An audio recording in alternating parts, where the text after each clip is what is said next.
Ugh, ads are such poop. Subscribe to Acast Plus now to skip ads and more for just $1 a month. Click the link in our show notes to learn how. And hey, we're on Patreon too. Your support helps cover the cost of running a podcast. For $2 a month, you can get early access to all our episodes ad-free, plus bonus episodes exclusive to Patreon subscribers only. Visit patreon.com/sacrilegious discourse to sign up now.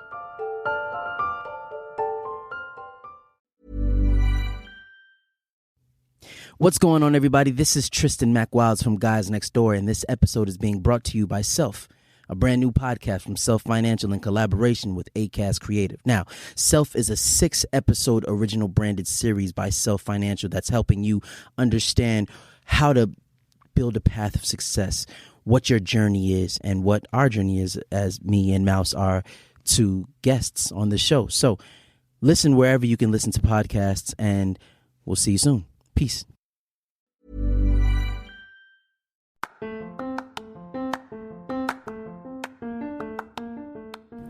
Welcome to Sacrilegious Discourse. I'm husband. And I'm wife. Together, we're reading the Bible for the very first time. We grew up without religion and wanted to know what all the fuss was about. Well, what have we learned so far? That God is a dick, and apparently some people believe in talking donkeys? We're not trying to pass ourselves off as experts. Nope, we're just reading the Bible for the first time and giving our first take reaction. If you'd like to join us in this venture, you might consider starting at episode 1. Otherwise, jump in wherever you like. All right, let's go read the Bible. Yeah, let's get to it.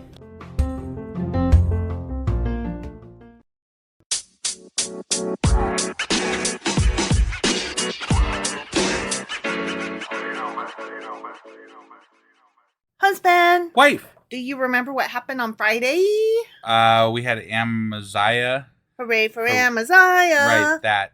And he kind of listened to the prophet at first by firing the mercenaries, but then he went all... He was also like, but what about my money, though? Right, yeah. And God was like, I'll pay you back, don't worry. That didn't happen, because he ended up being an asshole towards God. Yeah. And so then God was like, fuck you, basically. Because he worshipped other idols. Yeah. So that was pretty much that chapter, I believe. Yeah, pretty much. He died. Yeah. I mean, because, you gotta stick with God. And he got brought back to the city of David on a horse with no name. All right, so that was 2 Chronicles chapter 25. Sure as fuck was. And today we're going to be reading 2 Chronicles chapter 26. Let's go do this. Okie dokie.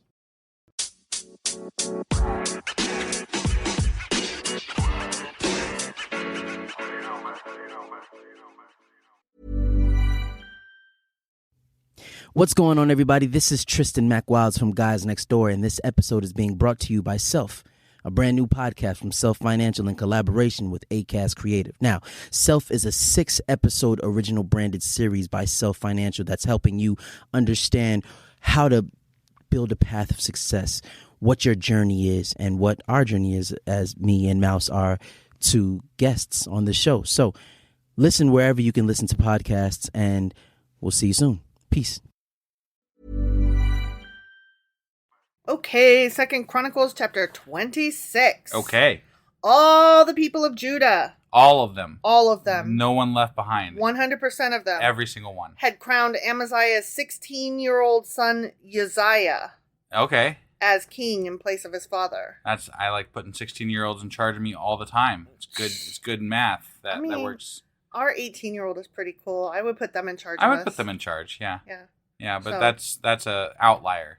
Definitely, our child is an outlier. Yeah, and at 16, I don't know. I mean, do they even know how to cook dinner at that point? I mean, ours did. Yeah. Ours knew how to make ramen. Yeah, for sure. Is there anything more important than ramen noodles? Not a lot. I have to sneeze. Oh, it won't come out. I'm so sorry. Okay, I guess I don't have to sneeze after all. Continuing. Not a lot. As opposed to ramen. Right. So anyways, after his father's death... What? No. What? We just got done saying there's not a lot of things more important than ramen noodles. Yeah. You should comment something about ramen noodles and then go back to what we're reading. ramen noodles are pretty much the most important thing to eat. So as long as you got ramen, I think you're going to be okay. Yeah, exactly. So, yeah, I would put our child in charge at the age of 16. Because ramen. Because ramen. Okay. Doy. After his father's death, Uzziah rebuilt the town of Elath and restored it to Judah. Good old Elath. I was going to say good old Judah, but whatever. Okay, yeah. Uzziah was 16 years old, don't forget, when he became king. Yeah. And he reigned in Jerusalem 52 fucking years. He must have done what was pleasing in the Lord's eyes. I guess he did. I mean, if he reigned that long, either that or God isn't very good at his job. It might be a combo of both. I don't know, but we'll find out because they will definitely tell us. Yeah. His mother was Jechaliah from Jerusalem. He did what was pleasing in the Lord's sight. Hell yeah, I got it. Just as his father Amaziah had done. Wait, what? So, no, that's a lie. Not just as his father. They said that he was like half and half. He was like, he did good, but then he did bad. Yeah. If he did just as good as Amaziah, he's dead duck. Yeah, he's mediocre, just like his dad. He's done for. So if he did good in the Lord's sight, then he did good not like his father. Right, yeah. He did better. Stupid. Uzziah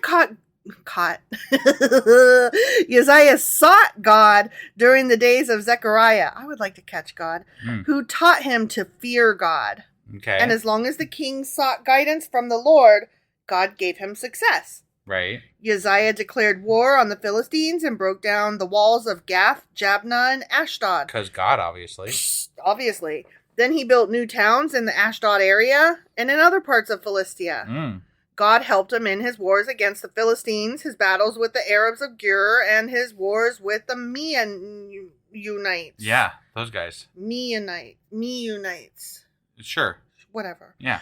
The Meunites paid annual tribute to him, and his fame spread even to Egypt. Wow. For he had become very powerful. I see. Because God. Because God. Right. Not because king and had money. No.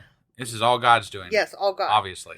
Uzziah built fortified towers in Jerusalem at the corner gate, at the valley gate, and at the angle in the wall.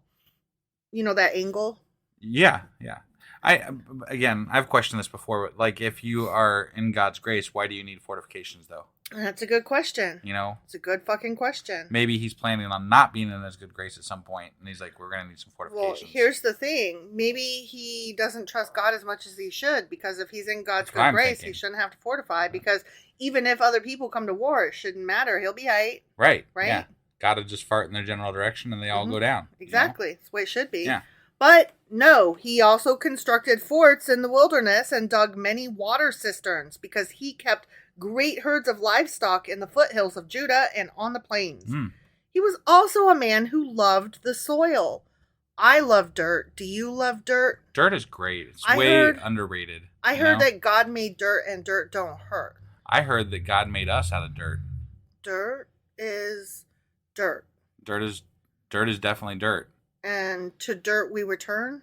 Sure. I don't know. Yeah. That's all I got. We're stretching here. He had many workers who cared for his farms and vineyards, both on the hillsides and in the fertile valleys. Okay.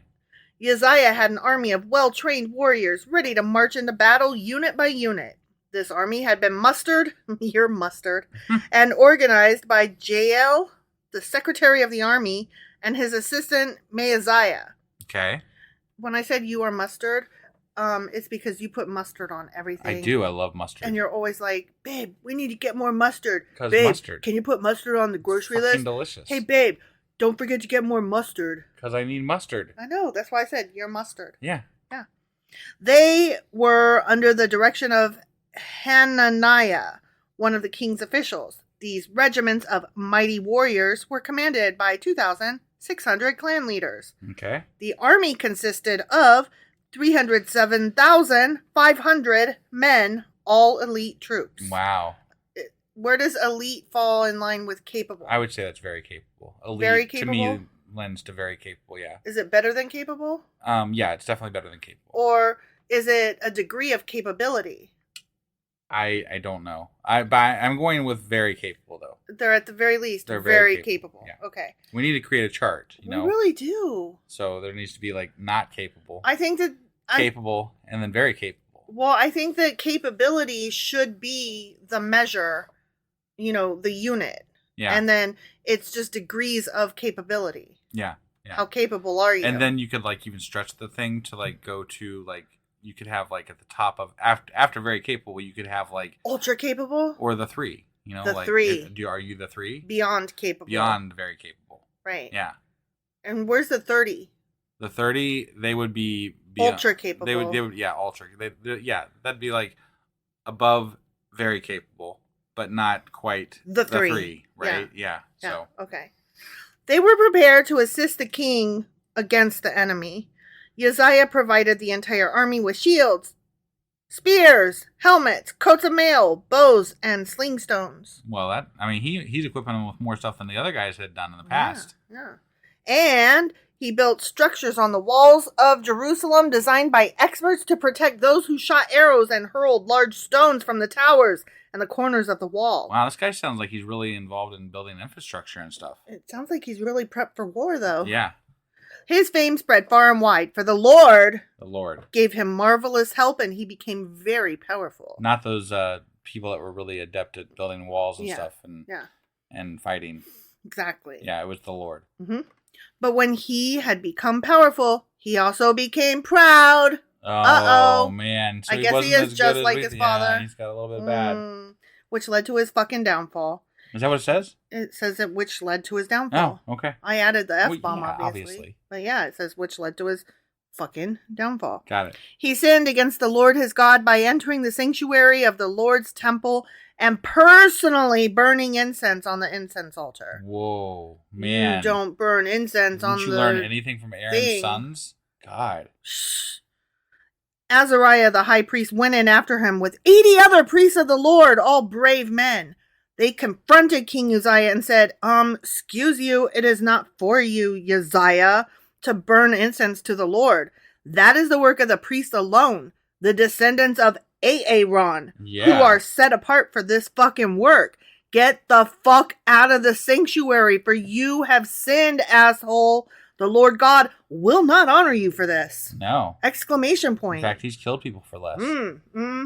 He sure as fuck has. He smote the fuck out of Aaron's own sons. Right? Uzziah, who was holding an incense burner, became furious. But as he was standing there raging at the priests before the incense altar in the Lord's temple, leprosy suddenly broke out on his forehead.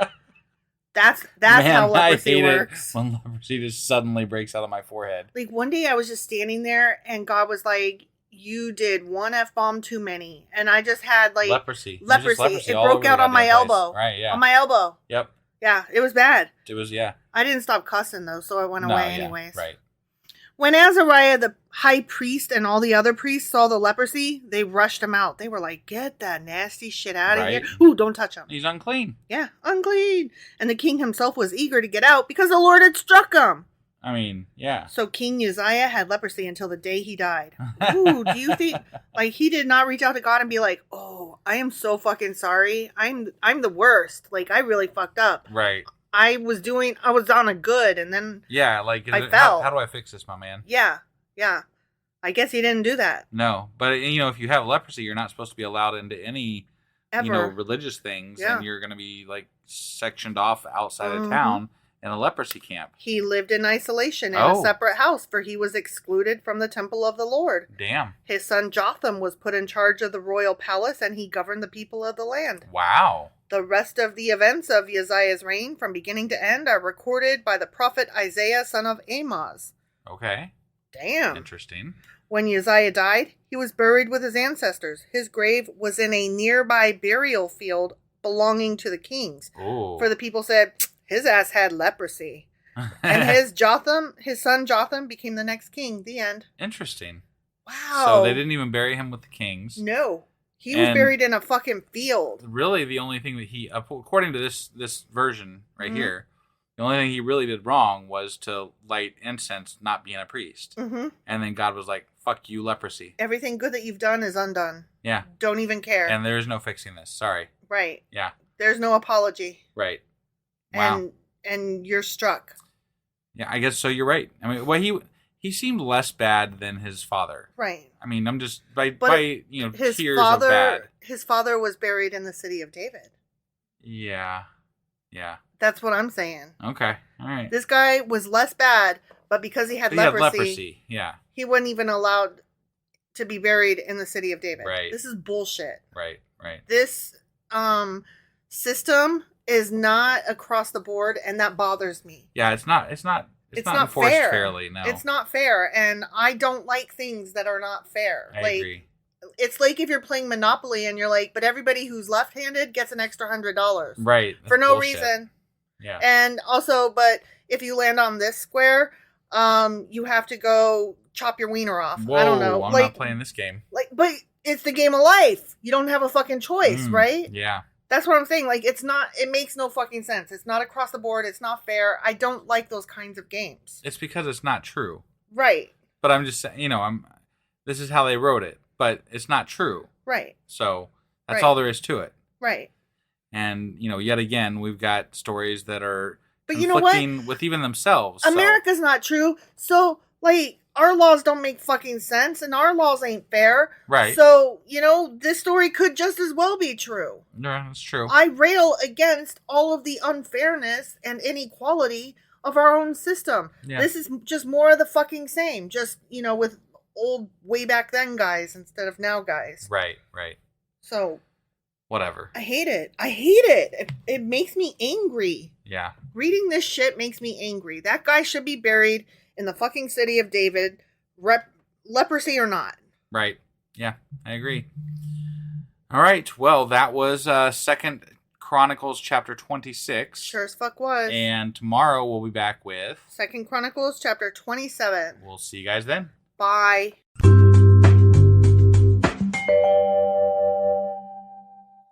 Husband. Wife. Do you remember what happened yesterday? Yeah, Uzziah reigned, and he got kind of shit on by God, in my opinion. Yeah, he did. Because he was, really good. Most of his life. Biblically good. Right.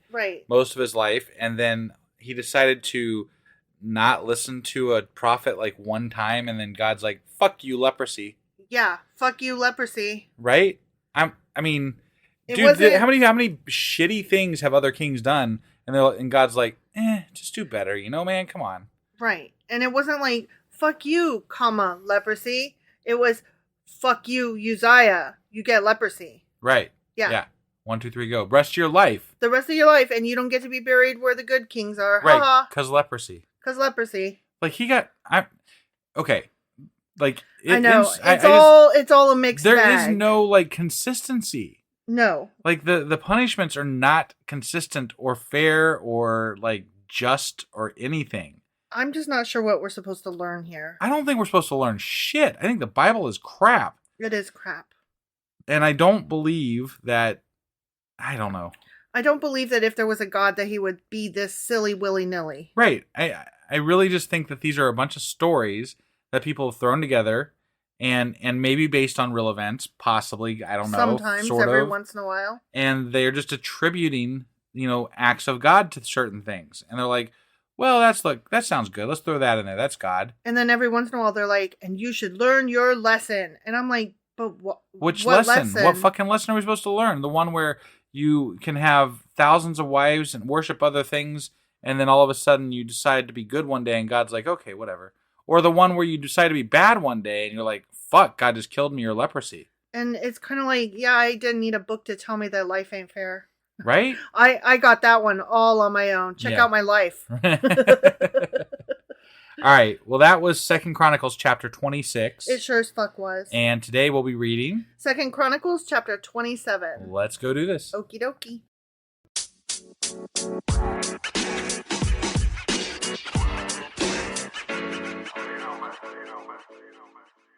Okay, 2nd Chronicles chapter 27. Okay. Remember, Jotham was just made king. Yeah, okay? yeah, because the other guy had leprosy. Leprosy. And then he died. Leprosy. Yeah. Jotham was 25 years old when he became king, and he reigned in Jerusalem 16 years. Okay. So if God let him be a dick for 16 years, then that's a God problem. But the last guy, he reigned for what? That's what I'm 50 saying. 50 years or something? These are God problems. And they said he was a kind of a dick. So, yeah. He wasn't a dick, but he did wrong by God, apparently. Yeah. So these whatever. are God problems. So I'm not, I don't care. Right.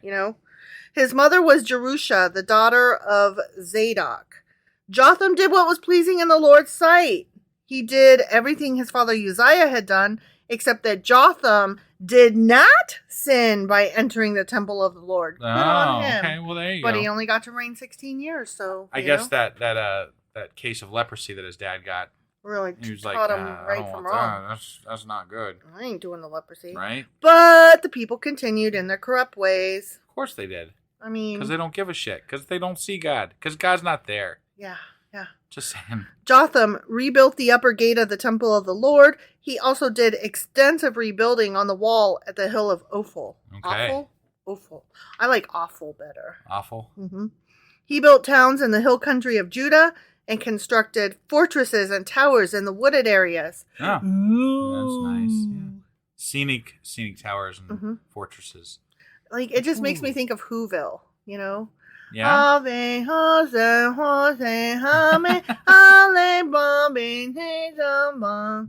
that what they sing? Something like that, yeah. That's pretty close. Jotham went to war against the Ammonites and conquered them. It was probably in springtime, I'm guessing. I would think. You know? Over the next 3 years, he received from them an annual tribute of 7,500 pounds of silver. Wow. 50,000 bushels of wheat. Damn. And 50,000 bushels of barley. Ooh, he's doing good. Mm-hmm. Yeah. Nobody ever brings me bushels of nothing. Stuff. I need to go to war. This spring, let's put on our galoshes and go to war. Yeah. Who's with us? We need Wait. Did that just sound like I'm inciting a coup? Because no. I'm totally not. No, Never mind. Nothing. Yeah. No war. Nothing. No war. Yeah. Put your boots away. Right. King Jotham became powerful because he was careful to live in obedience to the Lord his God. Good on him. The rest of the events of Jotham's reign, including all his wars and other activities, are recorded in those fucking books. Those fucking books. Wait a second, though. Mm-hmm. He only reigned for 16. He was 25. Mm-hmm. He reigned for 16 years, which would make him like 41 when he maybe died. 36. Yeah. But like, yeah. They're just like, he did a few things and he was good and then he died at the end. Then read the other books for the rest of the information. Yeah.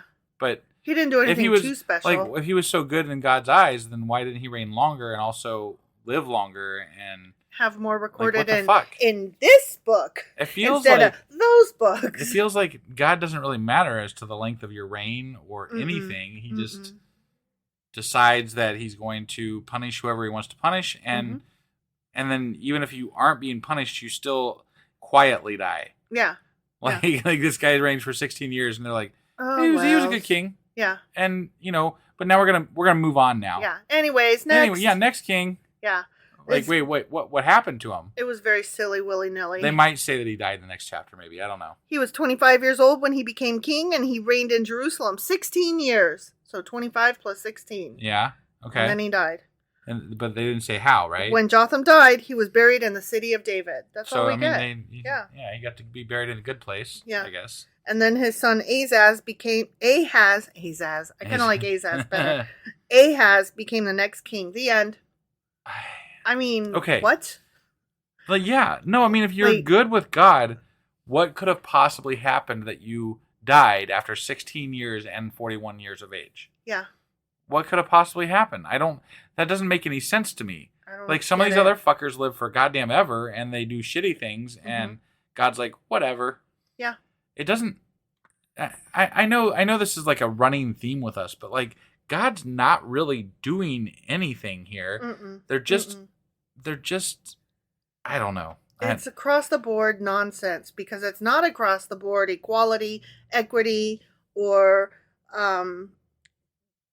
rewarding the kings that do good or punishing the kings that do bad. Like, there's nothing to even help us guess how it's going to go. Right. Yeah. No. And that's the consistency factor of it is just the part that bothers me. Mm-hmm. Like, there's no consistency to actions or of good or bad that result in certain things happening. I mean, that's why I said I don't understand what we're supposed to be learning here.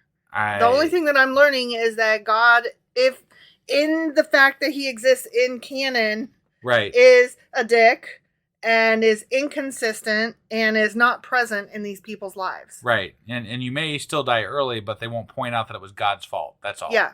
Yeah. I mean, okay. great. Right. He must have choked on a chicken bone or something, right? Mm-hmm. That's how he went out. And shit on the toilet due to a heroin overdose? I don't know. Who knows? Well, I mean, heroin overdose probably wouldn't what happened, but something stupid. But it could just as easily have been. Right. Who fucking knows? Got drunk, fell out a window. Right. I don't know. Who knows? Didn't have his ramparts built correctly and fell off his roof. Well, that's a sin, isn't it, if you don't build your ramparts correctly? Well, he had them built, but maybe, somebody... Yeah. Maybe the wood rotted. Could be. It's not a sin to have your rotten wood. I guess not, yeah. He had it built, but then he fell off the roof. I don't know. All right. Fuck cares. Whatever. We're wasting too much time on this. What was his name? His name was Jotham. Jotham. I mean, he only reigned for like a second, so. I guess. Bye, Jotham. Right. On to the next. Yeah. Just let us never forget. We're just trying to read the Bible here, guys. Hey, it is what it is. Got another chapter done, whatever. That was 2 Chronicles chapter 27. Sure as fuck was barely. And tomorrow we'll be back with 2 Chronicles chapter 28. And just so you know, we're headed towards the end. Oh. Because there's only 30 some odd chapters in this Bible. I'm liking or in that. this book. In this Bible. In this book. I'm liking that because... I'm getting sick of reading the stuff we already read back in Kings. I know. We were just talking about it like, this is so painful. So, yeah, it hurts. It's it hurts tiresome. To read it. It's tiresome because we're like, sorry, we're being repetitive. I know. We feel bad. We're like, we already read this shit. Sorry. We're like, don't hate us. It's not our fault. Sorry. But... we're just reading the Bible. We're just reading the Bible. Yeah. That's all there is to it. And we did it. We did another chapter, and you never know. Somebody might look us up for reference, and somebody would point to, 2 Chronicles chapter 27. Mm-hmm. And they come to this, and they hear us, and they're like, oh, they sounded great. And they sounded like they never read this before. And we're like, yeah, but we did. I mean, we didn't read this not chapter. Not this chapter, but the other one that's in Kings. Yeah, the Kings. Yeah, if you're just tuning in now, this is all a rehash of things that happened in 1st and 2nd Kings. Yeah, sorry. Sorry at ya. Right. So you could read this or Kings and probably get the same thing, except for the Chronicles guy is a little bit more up David's lineage's ass and God's ass. Mm-hmm, so, all right. Anyway, that was 2 Chronicles chapter 27. And we'll be back tomorrow with 2 Chronicles chapter 28. We'll see you guys then. Bye.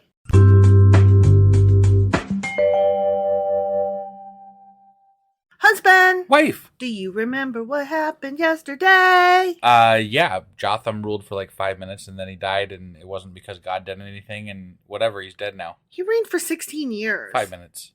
No, the chapter was only 5 minutes. Okay, 6 minutes. Oh my God. Yeah, and then he was good most of the time, and so he got to be buried in the city of David. The end. Yeah, but... that was the whole fucking chapter. He had one of the shortest reigns of all the kings so far. Mm-hmm. And he was one of the good ones. So it's through and through, right? It's almost like it doesn't even fucking matter what you do. Yeah, no, it doesn't matter. You're still going to get it Might as well just worship the Asherah poles and all that shit, because you're going to live longer, apparently. That's what I'm taking from this. Yeah. So whether you are a complete and utter asshole, right, or whether you are the best, most God-fearing person ever, you're still gonna get it from certain assholes. Yeah, I mean, the last guy, he had leprosy, but he got to live longer. Yeah, so and reign longer. I don't know, live or leprosy, die or leprosy. What's your choice? It just doesn't fucking matter. I mean, I'll take the leprosy. Yeah. Fuck it, I'm still alive. Yeah. It's true. And you don't get to, you don't have to be around other people and fuck with them. You just read books all day. I know. Yeah, right? See? Yeah. Although there weren't a whole lot of books back then. Yeah, that's true. But still. This Moses guy is getting real fucking boring. God, read this book 25,000 times. All right. That would be so painful. Yeah. Oof. It made me yawn just thinking about it. All right, so that was 2 Chronicles. 2 Chronicles, chapter 27. Sure as fuck was. And today we'll be reading 2 Chronicles, chapter 28. Let's do this. Okie dokie.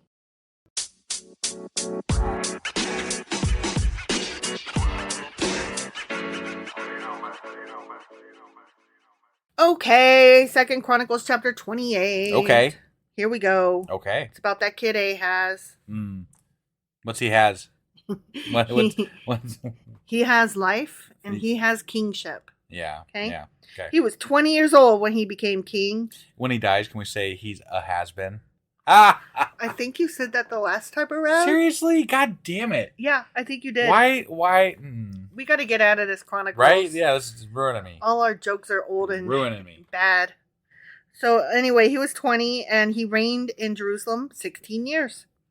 Another 16 years, huh? Mm-hmm. It's a magical number. Right, yeah. He did not do what was pleasing in the sight of the Lord. So see, you can live 16 years not doing what's pleasing, which means everything fun. Mm-hmm. Or you can do everything pleasing. Not everything. I mean, killing people isn't fun. No. That's dumb. You shouldn't do that. You know, I mean, there's certain... Whatever. I'm just saying, like, you know, it seems like people that do the bad things, sometimes they have a little bit more fun. You know? So, you know, 16 years good or 16 years bad. Either way, 16 years and you're done. Look, all I want to know is worshipping Asherah poles, like, is that really so bad? I mean, I don't know what's involved in worshiping Asherah poles. I know that. So. I'm like, what does it involve? Right. Like, I want to get my tarot read this year. Is that equivalent to Asherah poles? I mean, tarot readers would get stoned in the street. Yeah. You know, so I mean, yeah, I guess that's bad. So, I couldn't have ruled for 16 years?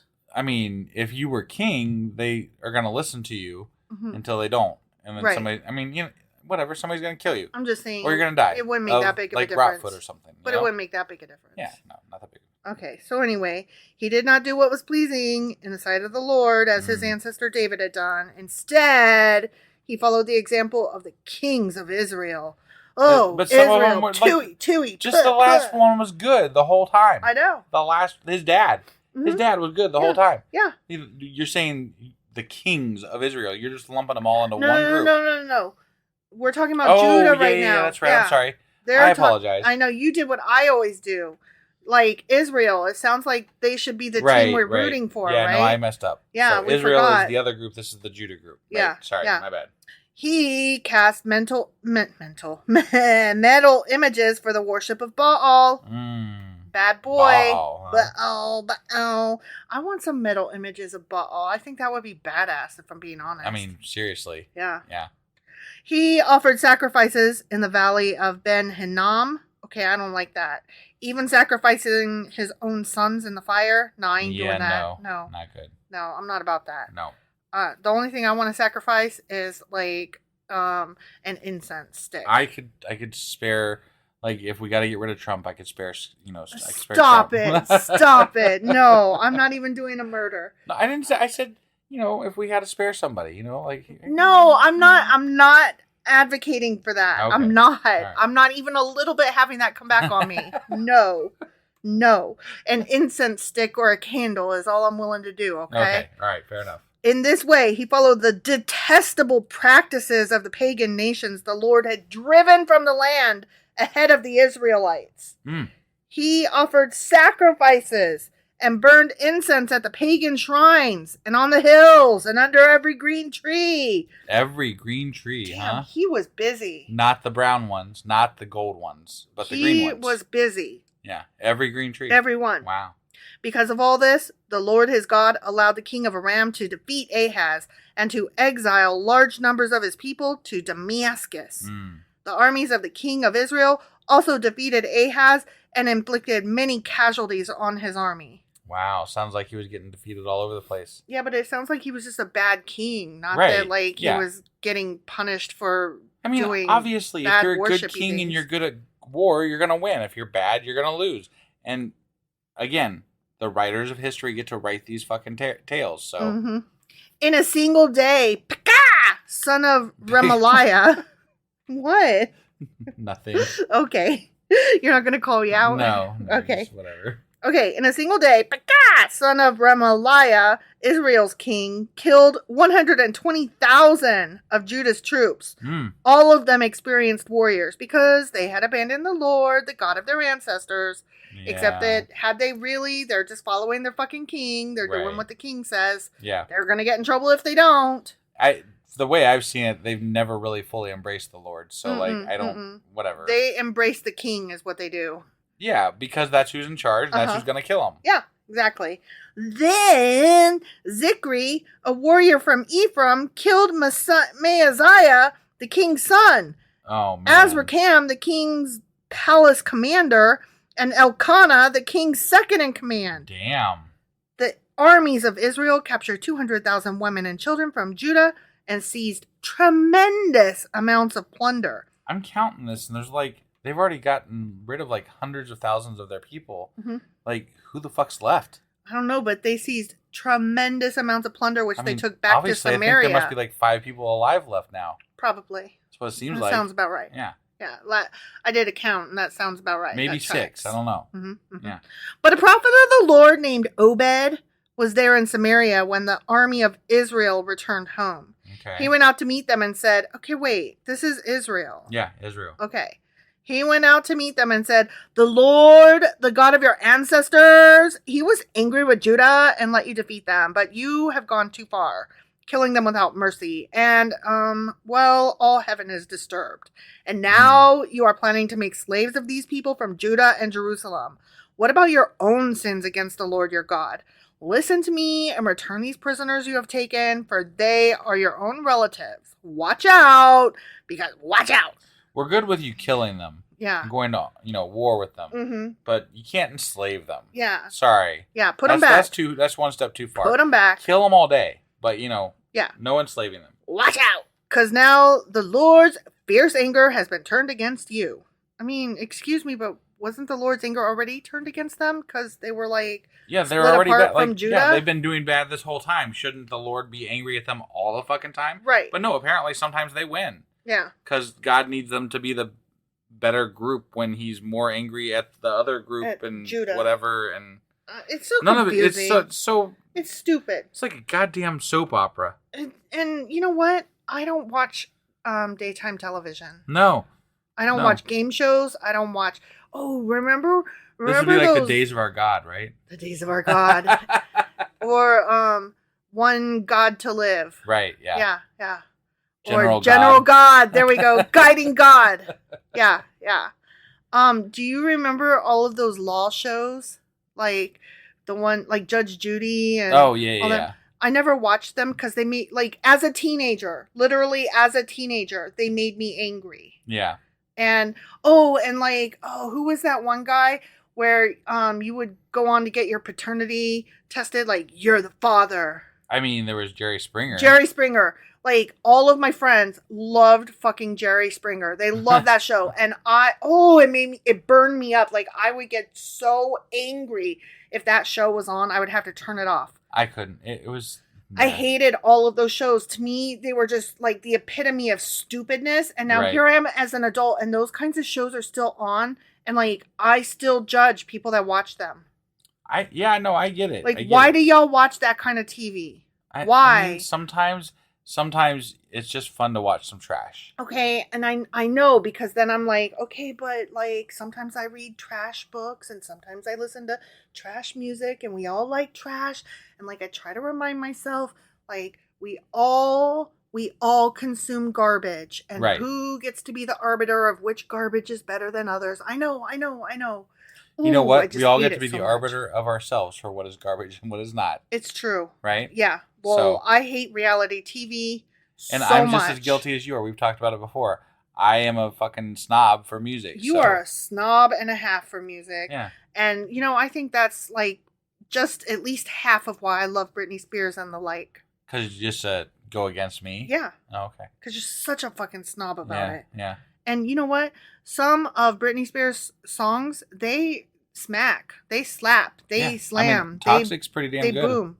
That song is good. I just... You're toxic. Look, and I'm sitting here talking on a podcast with you, and your husband, me. I know. You pulled that out. I just admitted that Toxic is pretty good. It is a good on song. A podcast. I know. With other people listening. Yeah, it's true. So I don't want you to say that I've never said anything good. I won't. About your Britney. Okay, you also, with regard to Taylor Swift, you also You're like pushing the your song. luck now. You like the song Blank Space. That's a good song. Yeah. And it's a good video. Yeah. That is a good one. Yeah. Okay. Mm-hmm. Anyways, moving on. Yeah. Okay. Then some of the leaders of Israel, Azariah, son of Jehonanan, Berechiah, son of Meshillemoth, Jesus Christ. Jehizikiah, son of Shalom, And Amasa, son of Hadlai, all them guys, agreed with this and confronted the men returning from battle. Dude, you must not bring the prisoners here, they declared. We cannot afford to add to our sins and guilt. Oh, our guilt is already great. They know they're like, yep, we sin. We suck over here. You better not add to it. Stop, we're bad. Our guilt is already great. And can only be this bad, not that bad. I know. Jeez. The Lord's fierce anger is already turned against Israel. Good, stupid face. So the warriors released the prisoners and handed over the plunder in the sight of the leaders and all the people. Oh my God. Yeah. Seriously? You just handed them back their people? That exactly happened. Wow. I believe you. That's I totally crazy. believe you. That's fucking crazy. I believe you, I mean I exactly do not believe you. Right? You wouldn't just hand back hundreds of thousands of people. Nope. Then the 4 men just mentioned by name, those guys, they came forward and distributed clothes from the plunder to the prisoners who were naked. I mean, for no reason. Other than nudity is always funny. How do they all end up? It says they're naked, right? It says they were naked. Okay. How do they all end up naked? Why are they naked? Why do you think? Because they were probably raped before they got there. Probably. I mean that's my theory. Yeah. Based and also on because biblical things. And it's humiliating. Yeah, and that too. They love humiliation. They provided clothing and sandals to wear, gave them enough food and drink, and dressed their wounds with olive oil. Suddenly they loved them. Yeah. They put those who were weak on donkeys and took all the prisoners back to their own people in Jericho, the city of palms. Damn. And then they returned to Samaria. Oh, sorry. Sorry I tried to kill you just sorry about that whole raping and pillaging. Yeah. Here, go. Get on the road. Go back home. Sorry. Don't kill us as much, God. Thanks. Yeah. At that time, King Ahaz of Judah asked the king of Assyria for help. He was like, yeah, my peeps are coming back home, but I'm still, Yeah. I'm not done being mad. The armies of Edom had again invaded Judah and taken captives. Oh, shit. And the Philistines, my God, they had raided towns located in the foothills of Judah and in the Negev of Judah. God, he's getting attacked by everybody. Oh, he's getting it left and right. Oh, this is so bad. They had already captured and occupied Beth Shemesh, Aijalon, Gedereth, Soko with its villages, Timnah with its villages, and Gimzo with its villages. I feel like Beth Shemesh is like in every fucking story we've read. It is. Like it must be like this central like fighting point there or something. It is. So it's like a really cool city, like Beth right Shemesh, in the middle. What's up, man? What's up, Beth We're gonna take you, and then we're gonna take you back, and then we're gonna take you again.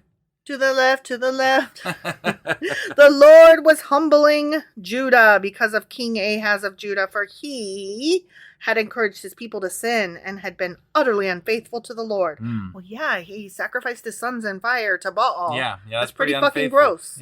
Yeah. Pretty much shows no regard for the belief in God. Yeah, he did a big bad. He was the baddest bad. Because if you believed in God, you wouldn't even come near doing that. Right. At least just that's my theory. It's not just that he picked a different God, like, I like this one better. He said, I exactly don't even believe in you. Right. He said, fuck you, Yahweh. You don't even exist. Baal is my God. Yeah. So, when King Tiglath-Pileser of Assyria arrived, he attacked Ahaz instead of helping him. Ahaz took valuable items from the Lord's temple, the royal palace, and from the homes of his officials and gave them to the king of Assyria as tribute. But guess what? What? This did not help him. Just so you know. Yeah. Even during this time of trouble, King Ahaz continued to reject the Lord. I started to say to direct the Lord, but he did not direct the Lord. Like, the guy just came to conquer you, and then you gave him stuff so he didn't kill you. Yeah. And you're like... Still fuck Yahweh. Still doesn't believe in God. Which means that he may not even fucking know about God, because... Yeah. I mean, if there was a choice... Right. There is no choice, because if there was a choice between, I can have it all... and everything will be fine. Or I can put my sons in a fire and dance on a cherub pole. And get shit for it and get killed. And get punished. The choice is pretty fucking simple. Yeah. Like, there is no choice there. Right. If the choice is between winning and killing your sons in a fire, you're going to go with winning. Yeah. I don't care who the fuck you are. Exactly. So there wasn't a choice. They don't give a fuck about God.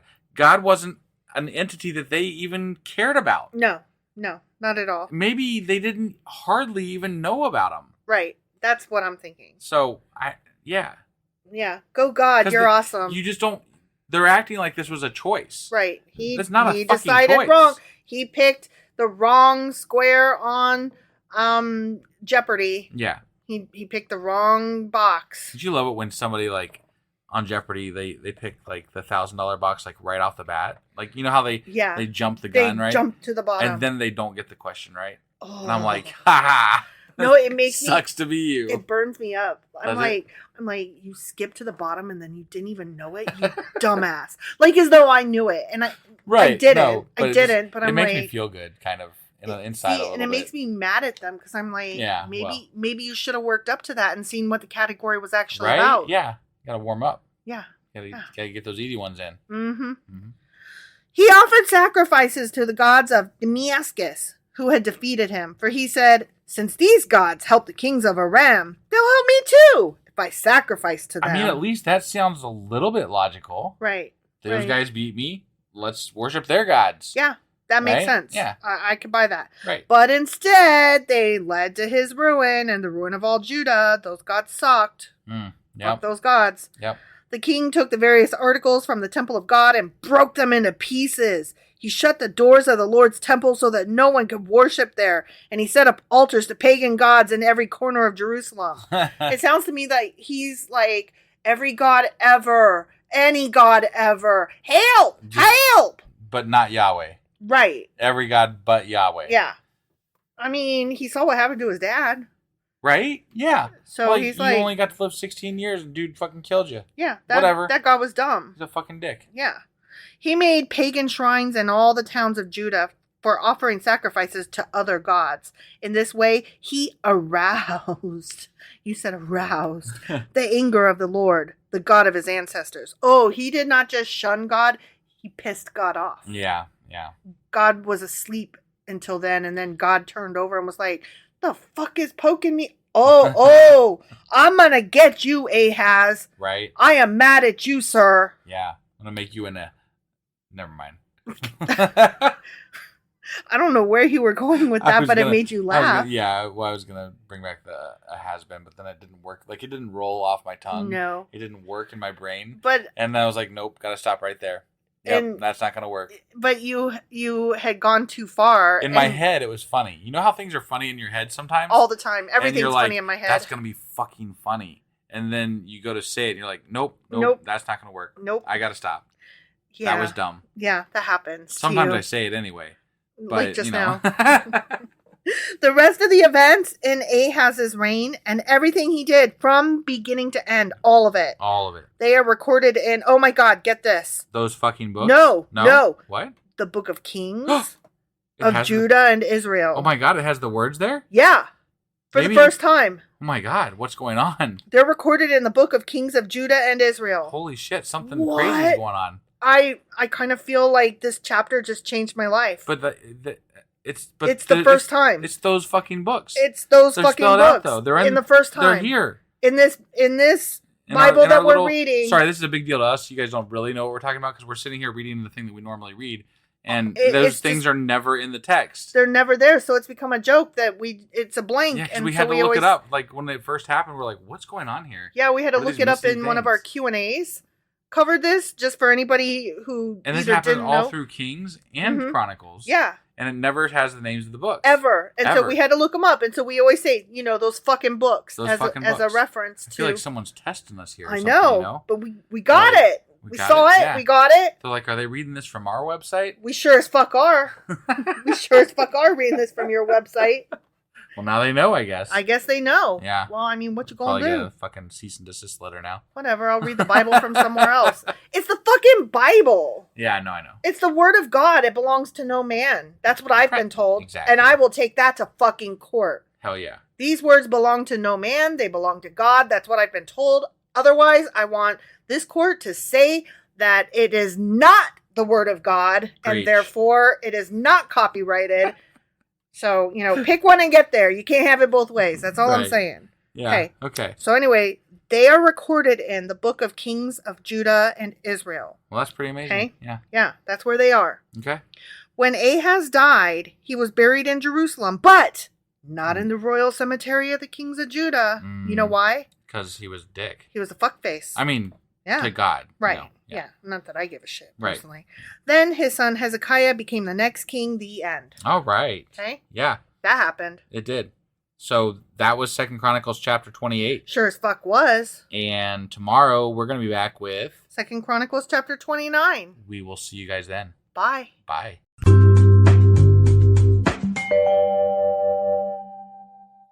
Husband. Wife. Do you remember what happened yesterday? Yeah. Ahaz roasted his sons on an open flame. He did. And, like chestnuts, man. Right? Yeah. 'Tis the season. I guess. Yeah.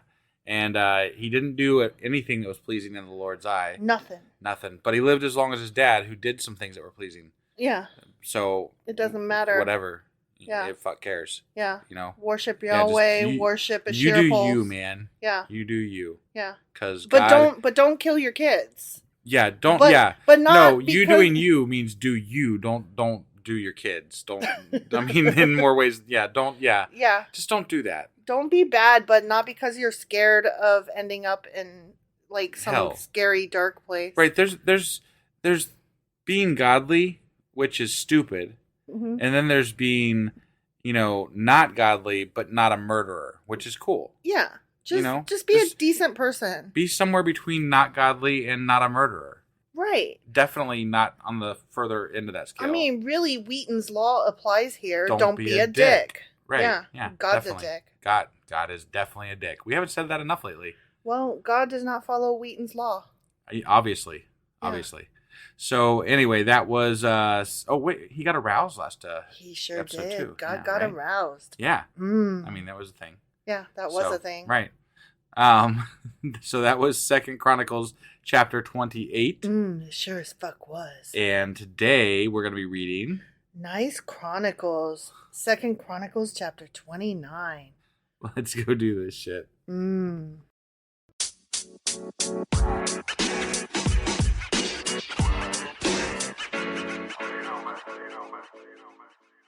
Okie dokie. 2 Chronicles chapter 29. Okie dokie. Gee whiz. Gee willikers. No, I'm saying like an old fashioned person, like gee whiz. Right, okay. This is fun. I feel like gee willikers has gone out of fashion though. I never liked golly gee willikers. No, I never liked it. Man, you did the whole thing. You got the whole thing in there. Golly gee willikers. Golly gee willikers. No, Where the fuck did that come from anyway? Like, what is that? Stupid. I don't know. What is a williker? Does anybody know what a williker is? I mean, that's what Google's for. Right. No, I know. Get back to us, you Someone's guys. doing a Google search right now. I know. As well they should. Right? All right. Gotta know what a williker is. Hezekiah, not a williker, was 25 years old when he became the king of Judah. Okay. And he reigned in Jerusalem 29 years. Damn, compared to the last two, that's forever. Right? Yeah. His mother was Abijah, the daughter of Zechariah. He did what was pleasing in the Lord's sight, just as his ancestor David had done. Well, we're going all the way back to David now. Back to David. I love it how sometimes they're like, this person in between, they were just as good as them, but then sometimes they go all the way back to David, and like they bounce around to who they compare them to. And it's like, why are we comparing them to this person this week? Yeah. I don't get it. This guy must have been awesome. There must be a scale of how good and how bad these kings were, right? Like, that's where we're missing the scale. We need like a king scale for good versus bad. How David are you? Who was the guy that was the really bad one? How Jehoshaphat are you? Jehoshaphat. Wasn't he one of the bad ones? He was one of the bad ones, but he wasn't the bad one. How Israel are you? How Israel right? Are so you? Like from David to Israel, how bad are you? Exactly. Right? Yeah. Yeah, I like that. Yeah. I got to come up with a scale. Yeah. Like for the ones that like started out good, but then in like their last year, they were suddenly like, just kidding, I'm the worst. Right. Okay, that was it for that little section. Okay. 2 sentences. That was it. Yeah, huh? and now we're going to talk about Hezekiah and what he does. Okay. Okay? Yeah. In the very first month of the first year of his reign, Hezekiah reopened the doors of the temple of the Lord and repaired them. Getting started early.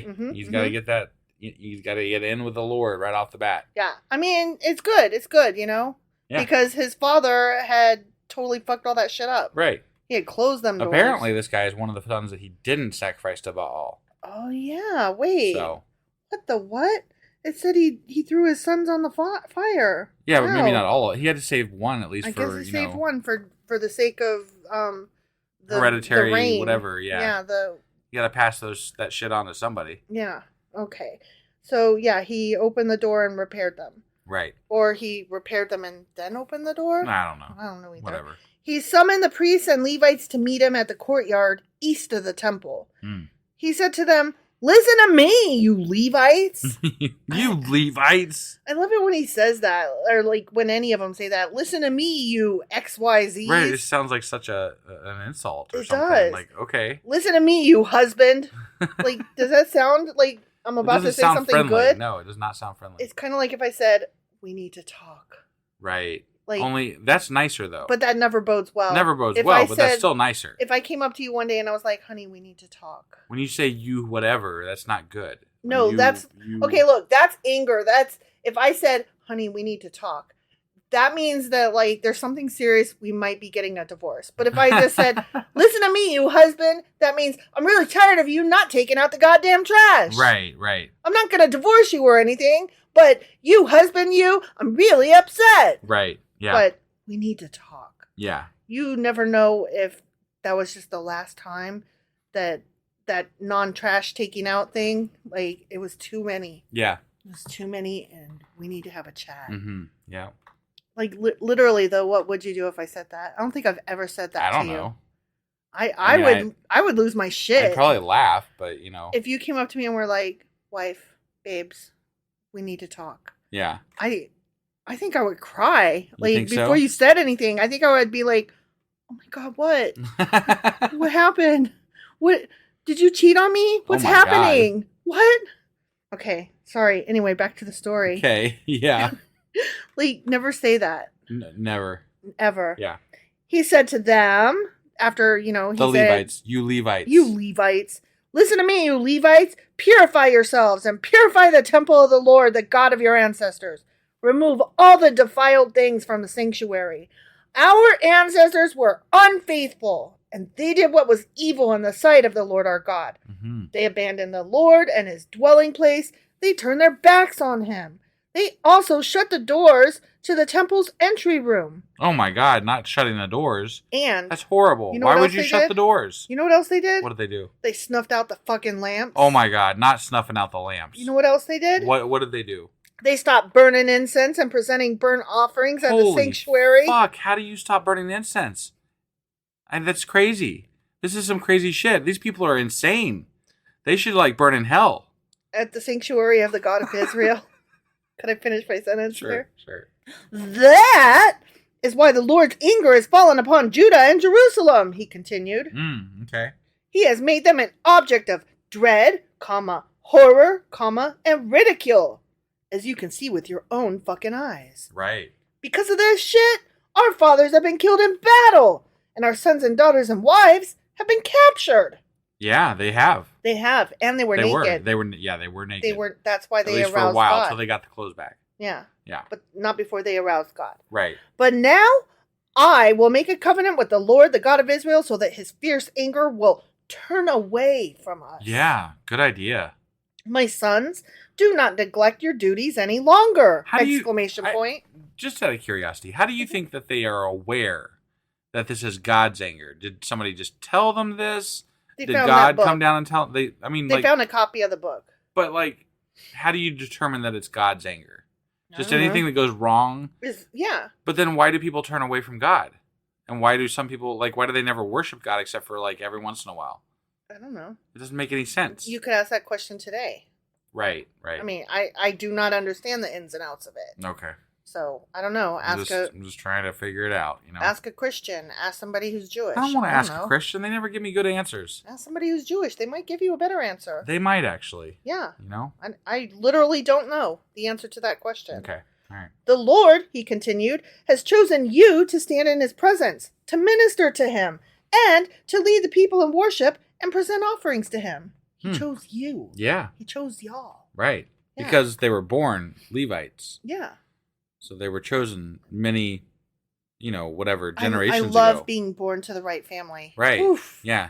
Imagine if you don't get born to the right family. Man, that sucks. You might end up living in the Midwest, Ohio. Right? Like, what if you were born into an Indian family in like the Bronze Age? Then you wouldn't know that God's punishing you because you've never heard of the fucker. Because you got born on the wrong place. Right, you were born in the wrong place. Why did you get born in the wrong place? Stupid. That was dumb of you. Why did you do that? You should have been born better. Right. My goodness. You gotta try harder. Make better choices, stupid. Definitely.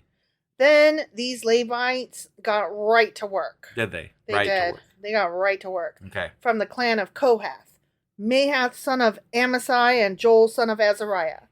From the clan of Merari, Kish son of Abdi and Azariah son of Jehalelel.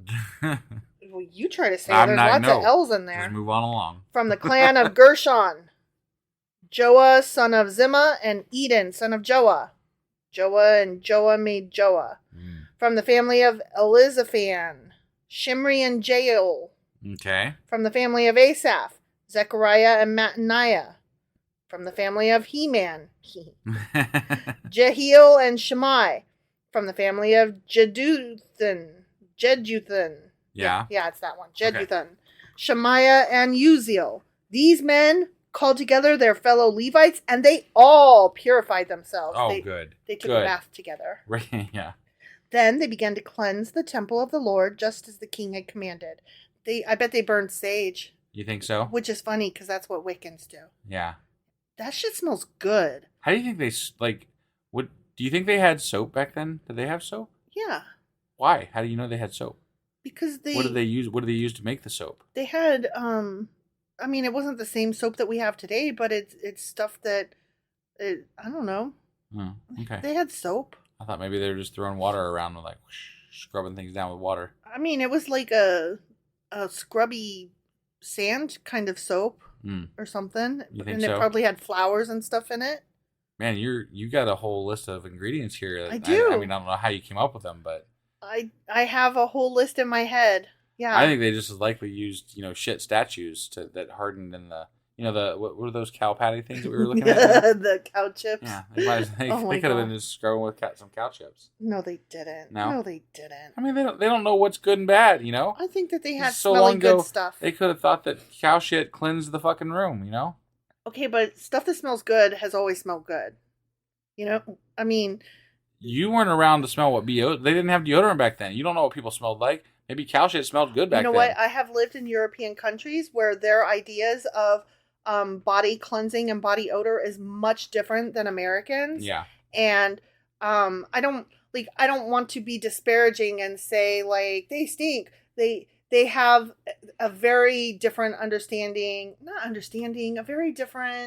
just a different culture. Like they don't shower every day because, they don't have the same hang-ups we do with like wash every day, but you could stop with they don't have the same hang-ups that we do because like that can apply across the board for a lot of things. I find it funny that a lot of the people here in America that like they shower every day, but they don't always wash their hands after they pee. Yeah. Seriously. Yeah. And I'm like, you care a lot, except that you don't. Right. Like, what you do is you pretend. Yeah. And I know a lot of the people. Like, I have a list of people in my close circle that I could name off that shower every day that do not wash their hands after they go to the bathroom. Right. That's nobody in this house because I would fucking come unglued. Right. But I have a list of names. Yeah. So I'm just saying, like, just because you shower every day doesn't mean you're all special. Right. Good for you that you wear deodorant, but you're not better than other people in other countries. I never claimed to be. I'm not talking to you. I'm talking to general you. I'm just saying. I'm talking to Americans that think that we are now not better than other cultures. We are not superior to other cultures. Right. Other cultures are simply different. They're simply different. As far as rankings go with regard to like, healthcare and education. Yeah, Jesus Christ. Wow, you really muffed that. Yes. Things like that. We don't rank that well. We don't rank that well. So we're not top dog. You know what? We have a really big fucking missile arsenal. We're not the best country. I kind of agree. We're not the best country. I kind of agree. I think we could be. Oh, I think we have the potential to be the best thing for this world if we just put everything that we have here to use and and did it correctly. And picked up all the good stuff that other countries are doing that they do better. Right. Could you imagine? Oh my God. It would be so cool.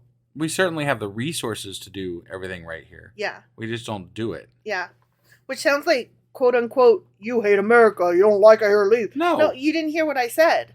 No, you know what? That I got to stop you right there. But just for a second, because you and I, growing up, were probably two of the most patriotic people on the goddamn planet. Until America herself burst our fucking bubble. Right.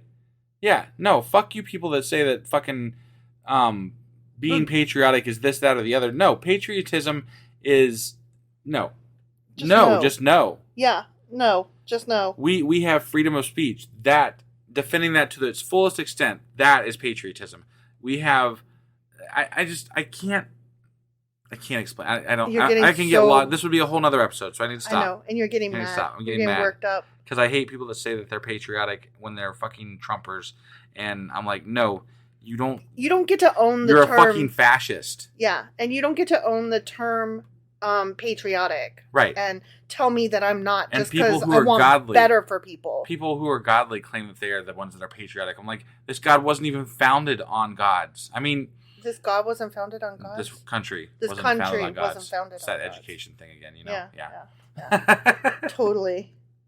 So, okay, back to the Bible now. Yeah, I know. They were careful to follow all the Lord's instructions in their work. The priests, because, they're cleaning up. Yeah. Right? Mm-hmm. The priests went into the sanctuary of the temple of the Lord to cleanse it, and they took out to the temple courtyard all the defiled things they found. From there, the Levites carted it out to the Kidron Valley. They burned that shit, I bet. Yeah, probably. Ooh, listen to this. They began the work in early spring. Wait, that's wartime. Yeah. What are they doing? They were warring against the defiled objects. Got it, yeah. And they were warring against ungodlike behavior. Okay. Yeah. All right. So they did this in early spring on the first day of the new year, and in 8 days they had reached the entry room of the Lord's temple. Then they purified the temple of the Lord itself, which took another 8 days. That shit must have been fucking defiled as fuck. It took them I don't know what defiled means exactly, but there was a lot of defilement going on there apparently. Because 8 days twice? Damn. Yeah. The fuck? So the entire task was completed in 16 days.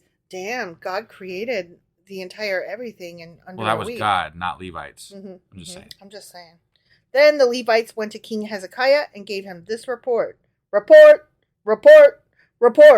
We have cleansed the entire temple of the Lord, the altar of burnt offering with all its utensils, and the table of the bread of the presence with all its utensils. You guys go. We have also recovered all the items discarded by King Ahaz when he was unfaithful and closed the temple. They are now in front of the altar of the Lord, purified and ready for use. Awesome. Okay, there's this really cute show, and I can't remember what it's called, but they're like these octonauts or whatever. Like they're under the sea in their little submarine, and they go around and they discover new critters in the water, and they always go, creature report, and it's so fucking cute. And that's what I was thinking when I was saying report. Got it. It's adorable. Okay. It makes me very happy. Yeah.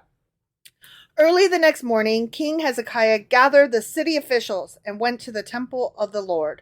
They brought 7 bulls, 7 rams, and 7 male lambs as a burnt offering. That's not very many. No. Like nothing like those hundreds of thousands from whoever that was. Back when they did that. Yeah. Together with 7 male goats as a sin offering for the kingdom, for the temple, and for Judah. That's okay. Yeah. That's a few. I mean, you got to get started somewhere, though. That's true. I'm not judging. I'm just pointing out that it's not as many. Maybe Ahaz was sacrificing so many goddamn things to Baal that there wasn't a lot left. Okay. Maybe they were short on sacrificial things. And maybe he was sacrificing his sons, which would indicate to me that he's out of other things to sacrifice. So he ran out. And also maybe they're just starting with just a group of them to purify themselves, the Levites and the king and stuff. Their little small group before they small introduction. Like this is like the special cast. Like this is the cast and crew sacrificial meal thing. Yeah. This is before we get big and spread it out. Right. Okay. The king commanded the priests, who were descendants of Aaron, because, they're Levites, to sacrifice the animals on the altar of the Lord. So they killed the bulls, and the priests took the blood and sprinkled it on the altar. Hooray for blood. Yay, love me some blood. Next, they killed the rams and sprinkled their blood on the altar. And finally, they did the same with the male lambs. The male goats for the sin offering were then brought before the king and the assembly of people who laid their hands on them. The priests then killed the goats as a sin offering and sprinkled their blood on the altar to make atonement for the sins of all Israel. I wonder if they let one go, though, as the scapegoat. I don't know. That was way back. That was some other ceremony, I think. That was some sort of festival-y ceremony thing. Yeah, but this is a sin ceremony. Yeah. So, sure. Sin offerings. They don't talk about that goat thing, though, much. No, they don't. At all. No. That was just kind of like a one-off deal. Yeah, every time they sacrifice goats, I'm always like, but did you let one go? Right. The king had specifically commanded that this burnt offering and sin offering should be made for all Israel. Okay, so he's not just Judah. Yeah, he's trying to bring the lands back together. Yeah, he's like trying all to be the chosen. a uniter. Yeah, all the chosen people. Okay. King Hezekiah then stationed the Levites at the temple of the Lord with cymbals, lyres, and harps, but not saxophones. Saxophones. That's what I'm calling saxophones from now on. Okay, saxophones. Yep. He obeyed all the commands that the Lord had given to King David through Gad, the king's seer, and the prophet Nathan. Okay. The Levites then took their positions around the temple with the instruments of David, and the priests took their positions with the trumpets. Brr, brr, brr, brr. Then Hezekiah ordered that the burnt offering be placed on the altar. Okay. Oh, we're going to go step by step here, are we? Seriously? As the burnt offering was presented, songs of praise to the Lord were begun. I got to praise you like I should. What? Accompanied by the trumpets and other instruments of David, the former king of Israel. Shit. The really? Former king. David. I didn't know that. Who would have known? The former king, but they make it seem I'm like glad they clarified that. The one before last, the former. Right, yeah, and I'm like, no, there were several between him and you know that really important former king. Yeah. That David guy. In case you forgot. Right. Because you might forget. It's true. You think I couldn't forget because the chronicler is so in love with him. Right. But you might forget. No, I don't think I can forget. No? Do you think our listeners could forget? Definitely not. Nope. Yeah, no, David's right there. The entire assembly worshipped the Lord as the singers sang and the trumpets blew until all the burnt offerings were finished. Yummy. Yeah. Then the king and everyone with him bowed down in worship. King Hezekiah and the officials ordered the Levites to praise the Lord with the psalms written by David and by Asaph the seer. Who the fuck is Asaph the seer? I don't know. Apparently he wrote some fucking songs. Yeah, he's got some stuff to sing. Do you have any songs you would like to sing for us today? Not today. Okay. No. But maybe tomorrow? Possibly, but it's not looking likely. Did you check the 8-ball? I checked the 8-ball, yeah. It says not likely. Not likely. So they offered joyous praise. Yeah. Joyous praise. Yes. And bowed down in worship. Then Hezekiah declared, now that you have consecrated yourselves to the Lord, bring your sacrifices and thanksgiving offerings to the temple of the Lord. So the people brought their sacrifices and thanksgiving offerings, and all whose hearts were willing brought burnt offerings too. So this is the bigger after the pre-party thing? Yeah. This is now they're spreading it out to the rest of the everybody people. Come to the temple of the Lord. Because now the temple is clean and the priests that lead this are clean. And they got saxophones. Or no, they don't have saxophones, but they have music. There's music and everything is purified. They got purified. horns at the very least. All the temple, the things in the temple, and all the people that lead all of this, everything is now ready and open. We're all clean. Right. The people brought to the Lord 70 bulls, 100 rams, and 200 male lambs for burnt offerings. That's a little better. Yeah. I mean, Yeah, comparatively speaking. Right. They also brought 600 cattle and 3,000 sheep and goats as sacred offerings. Now it's getting real. Now we're talking. Right. Now we're getting up there. Right. But there were too few priests to prepare all the burnt offerings. Damn it. So their relatives, the Levites, helped them until the work was finished and more priests have been purified. Wait. What? They're not allowed. You have to be a Levite priest in order to do these things. So you can't. People can't help with these things. That's what got other kings in trouble. The Levites helped them. The Levites helped the priests. Look, all Levites are priests, but not all priests are Levites. All right. So the priests were running this stuff, and then they were like, you know how y'all just purified everything, you Levites? can you get back in here and help us? Because we're out of So as long as you're priests. a Levite, you're okay. Yeah. Is that what you're saying? Yeah. Okay. All Levites are priests, but not all priests are Levites. Are you sure about that? Yes. I'm not sure about that. I'm sure about that. That's what it literally just said. Okay. That there were a bunch of priests and they didn't have enough priests. So the priests were like, can we get the Levites back up in here to help us? Right, but I took it as that the priests were the Levite priests, and then their wives and kids came up to help because they're Levites. And No. That's not what it says. There were too few priests to prepare all the burnt offerings, so their relatives, the Levites, helped them until the work was finished and more priests had been purified. Their relatives. They're it's literally saying that their relatives, the Levites. Yeah, the relatives of the priests. No. It says their relatives, the Levites, helped them. Yeah, the priests whose relatives are Levites helped them. Yes, the Levites. So the relatives of the Levites are priests. Like, no, I'm not sure where you're... Oh my God. All Levites are priests. All the Levites are priests. But not all priests are Levites. They had to go get more priests purified. We're gonna do a Q&A on this because I strongly, almost like 99.9% think you're absolutely 100% wrong here. Okay, well anyway, the Levites helped them until the work was finished and more priests had been purified. For the Levites had been more conscientious about purifying them than the priests had been. There was an abundance of burnt offerings along with the usual liquid offerings and a great deal of fat from the many peace offerings. So the temple of the Lord was restored to service. Well, that's awesome. Mm-hmm. Yeah. So the temple's a go-go. Yeah. And Hezekiah and all the people rejoiced because of what God had done for the people, for everything had been accomplished so quickly. The end. Yay. That's a happily ever after. Happy, good with the Lord stuff. Partying, yeah. Yeah. You guys go. Friday. Gotta get down on Friday. God likes you again. Yeah. It's good stuff.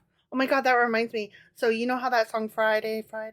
Yeah. Okay, so it's by Rebecca Black, right? Sure. Okay. So anyway, Whitney Avalon, she's a YouTube singer person. Okay. And she and Ali Spaganoff, I think. Yeah, that I have no idea. Anyway, she's another YouTube person. Okay. They just did like a 20s swing version of Friday by Rebecca Black, and it is so fun. Highly recommend y'all go check it out. Yeah, it's a lot of fun. Okay.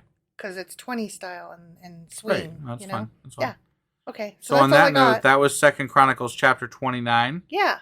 And we'll be back tomorrow with 2 Chronicles chapter 30. We'll see you guys then. Okie dokie. Bye.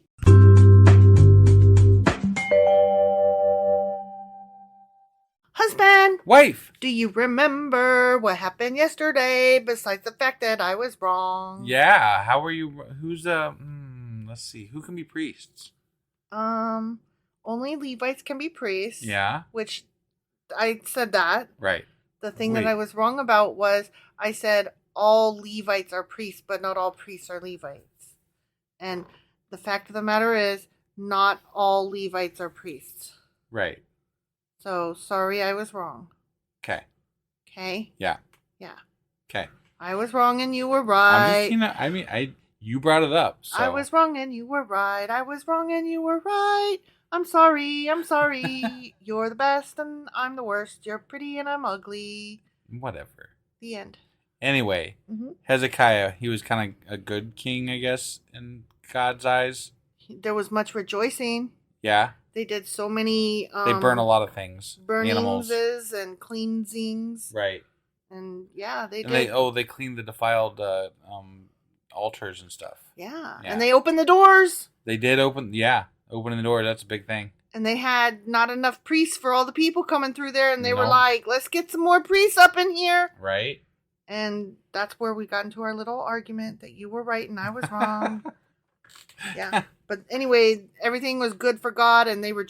Right. All right. That was 2 Chronicles chapter 29. Sure as fuck was. And today we'll be reading 2 Chronicles chapter 30. Let's go do this. Okie dokie.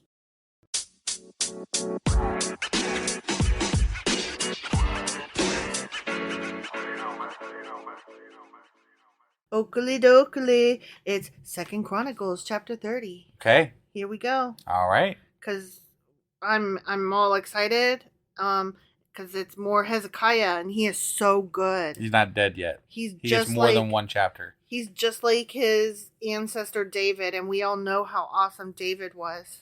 Yeah, I guess. I want to marry him. He's so cool. He did so much good. Would you want to marry me more if I danced naked in the street? Goddamn right I would. I wouldn't marry you less. No. Yeah, well, you were already married, so you know. Oh my god, I was just imagining you dancing naked in the street. Wow. Jesus Christ. Well, because you don't dance, so no. The act in and of itself is It'd funny. be more like a shimmy, you know? Right, yeah. But it's funny enough, and then Jesus. And then picturing you doing it naked. Okay, come back. I need you back. Okay. Ooh. Oh, that was hurting my laugh muscles. Yeah. Oh. Yeah. Oh. Okay. Sorry. Mm-hmm. Sorry, husband. Yeah. You're beautiful and I love you. Mm. Okay. King Hezekiah now sent word to all Israel and Judah. That's right. He was unifying. That's right. He's going to bring them together. Yeah. He was the opposite of Trump. Right. Mm-hmm. And he wrote letters of invitation to the people of Ephraim and Manasseh. He's like, come back, be part of us. Baby, come back. ditch the golden cows.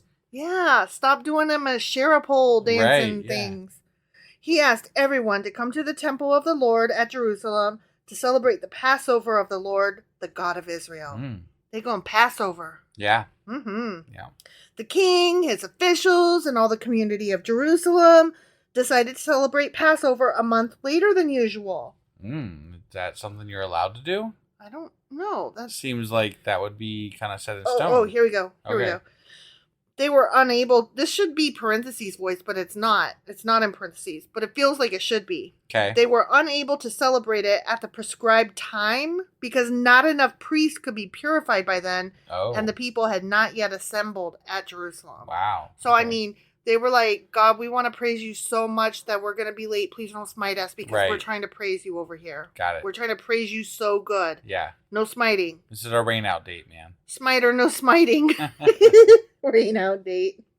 This plan for keeping the Passover seemed right to the king and all the people. But did they ask God? I always wonder that. Like, did they ask God? When they do these things that are not correct, did they ask God? Because sometimes it matters. Sometimes you just try to not let a thing fall on the ground and then you get smote. Right. So they sent a proclamation throughout all Israel. From Beersheba in the south. What's the difference between a proclamation and a declaration? I don't. Well, okay. I don't know. Okay. Like, I want to know. I feel like I mean, it just hit me just then when you said proclamation. I'm like, well, couldn't they just said declaration? But I don't know the difference. So, or if there is a difference. I think that if they're not the same, they're very similar. Okay. So, well, I mean, I knew they were very similar. I just didn't know if there was this is going to stump me. I will definitely Q&A the fuck out of that. You think? Yeah.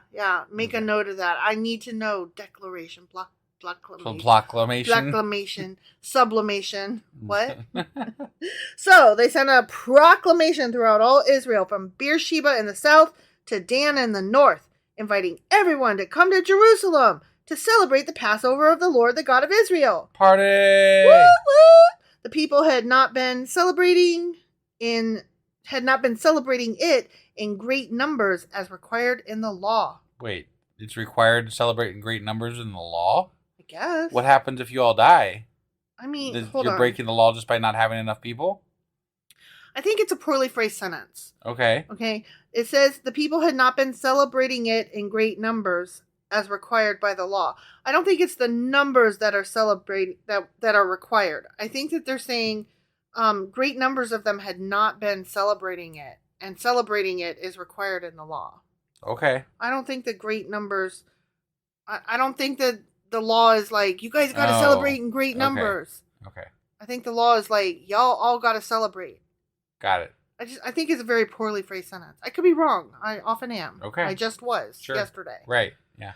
At the king's command, runners were sent throughout Israel and Judah. I do not want to be one of those guys. No. Because you know why?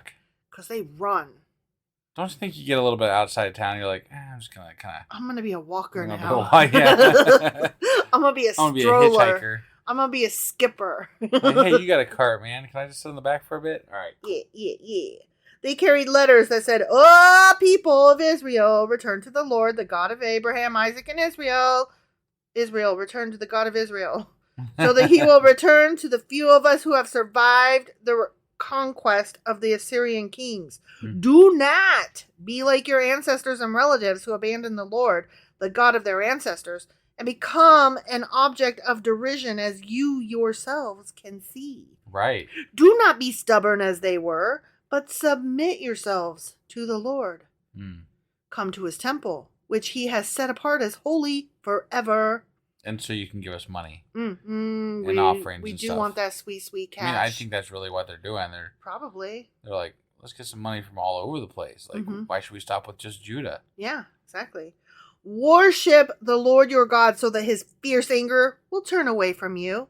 For if you return to the Lord, your relatives and your children will be treated mercifully by their captors, and they will be able to return to this land.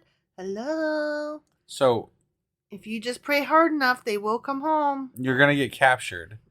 But if you pray hard enough, they won't treat you badly. They're already captured. I thought they already sent them home. I don't know. It's all wishy-washy and timey-wimey. Okay.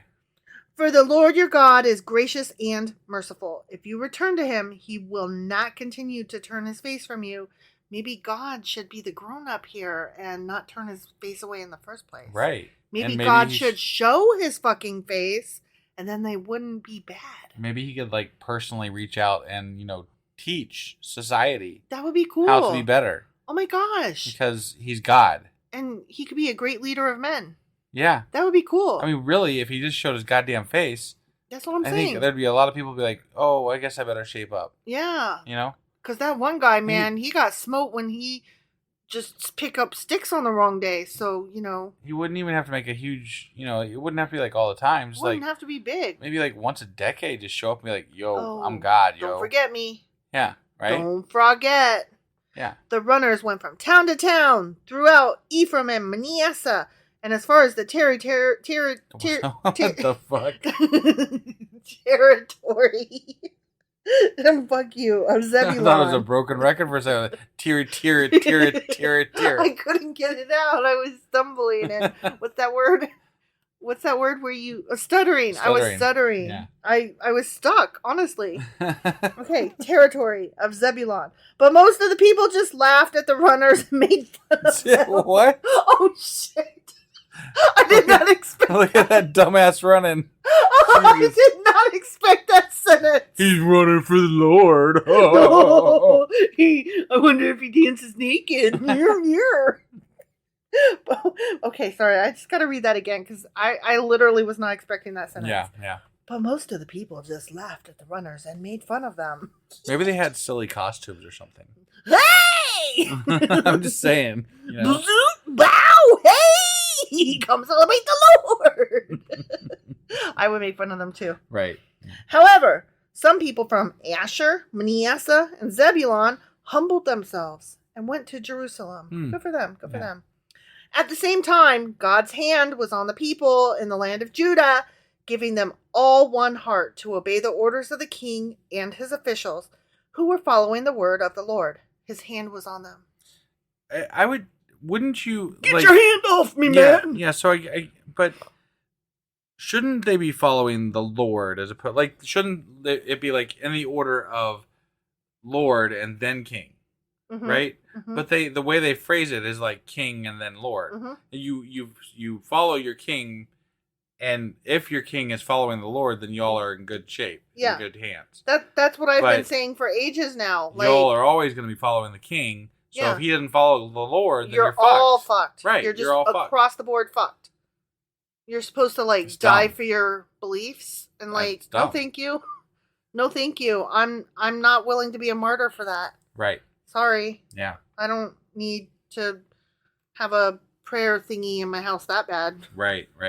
So, a huge crowd assembled at Jerusalem in mid-spring to celebrate the Festival of Unleavened Bread. They set to work and removed the pagan altars from Jerusalem. They took away all the incense altars. Oh, I like incense. I thought they needed incense for the... Oh, whatever. Who knows? And threw them into the Kidron Valley. They were like, these are just bad. They've been burning too much bad stuff for bad reasons. They're a dime a dozen. You can pick up a new fucking incense burner at Dollar Tree on every corner. Just get a new one. I feel like they could have saved a lot of time instead of taking them all the way to a valley. Just burned them or melted them down. Probably. You know? Probably.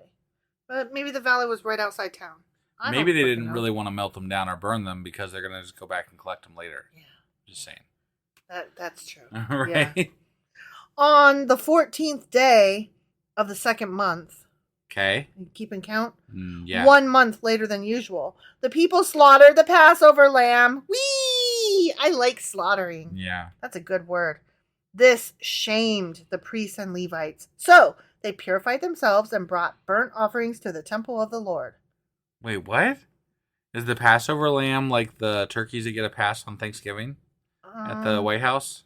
They were already a month later than usual, and the people were like, we're doing Passover now, whether y'all are ready or not. Got it.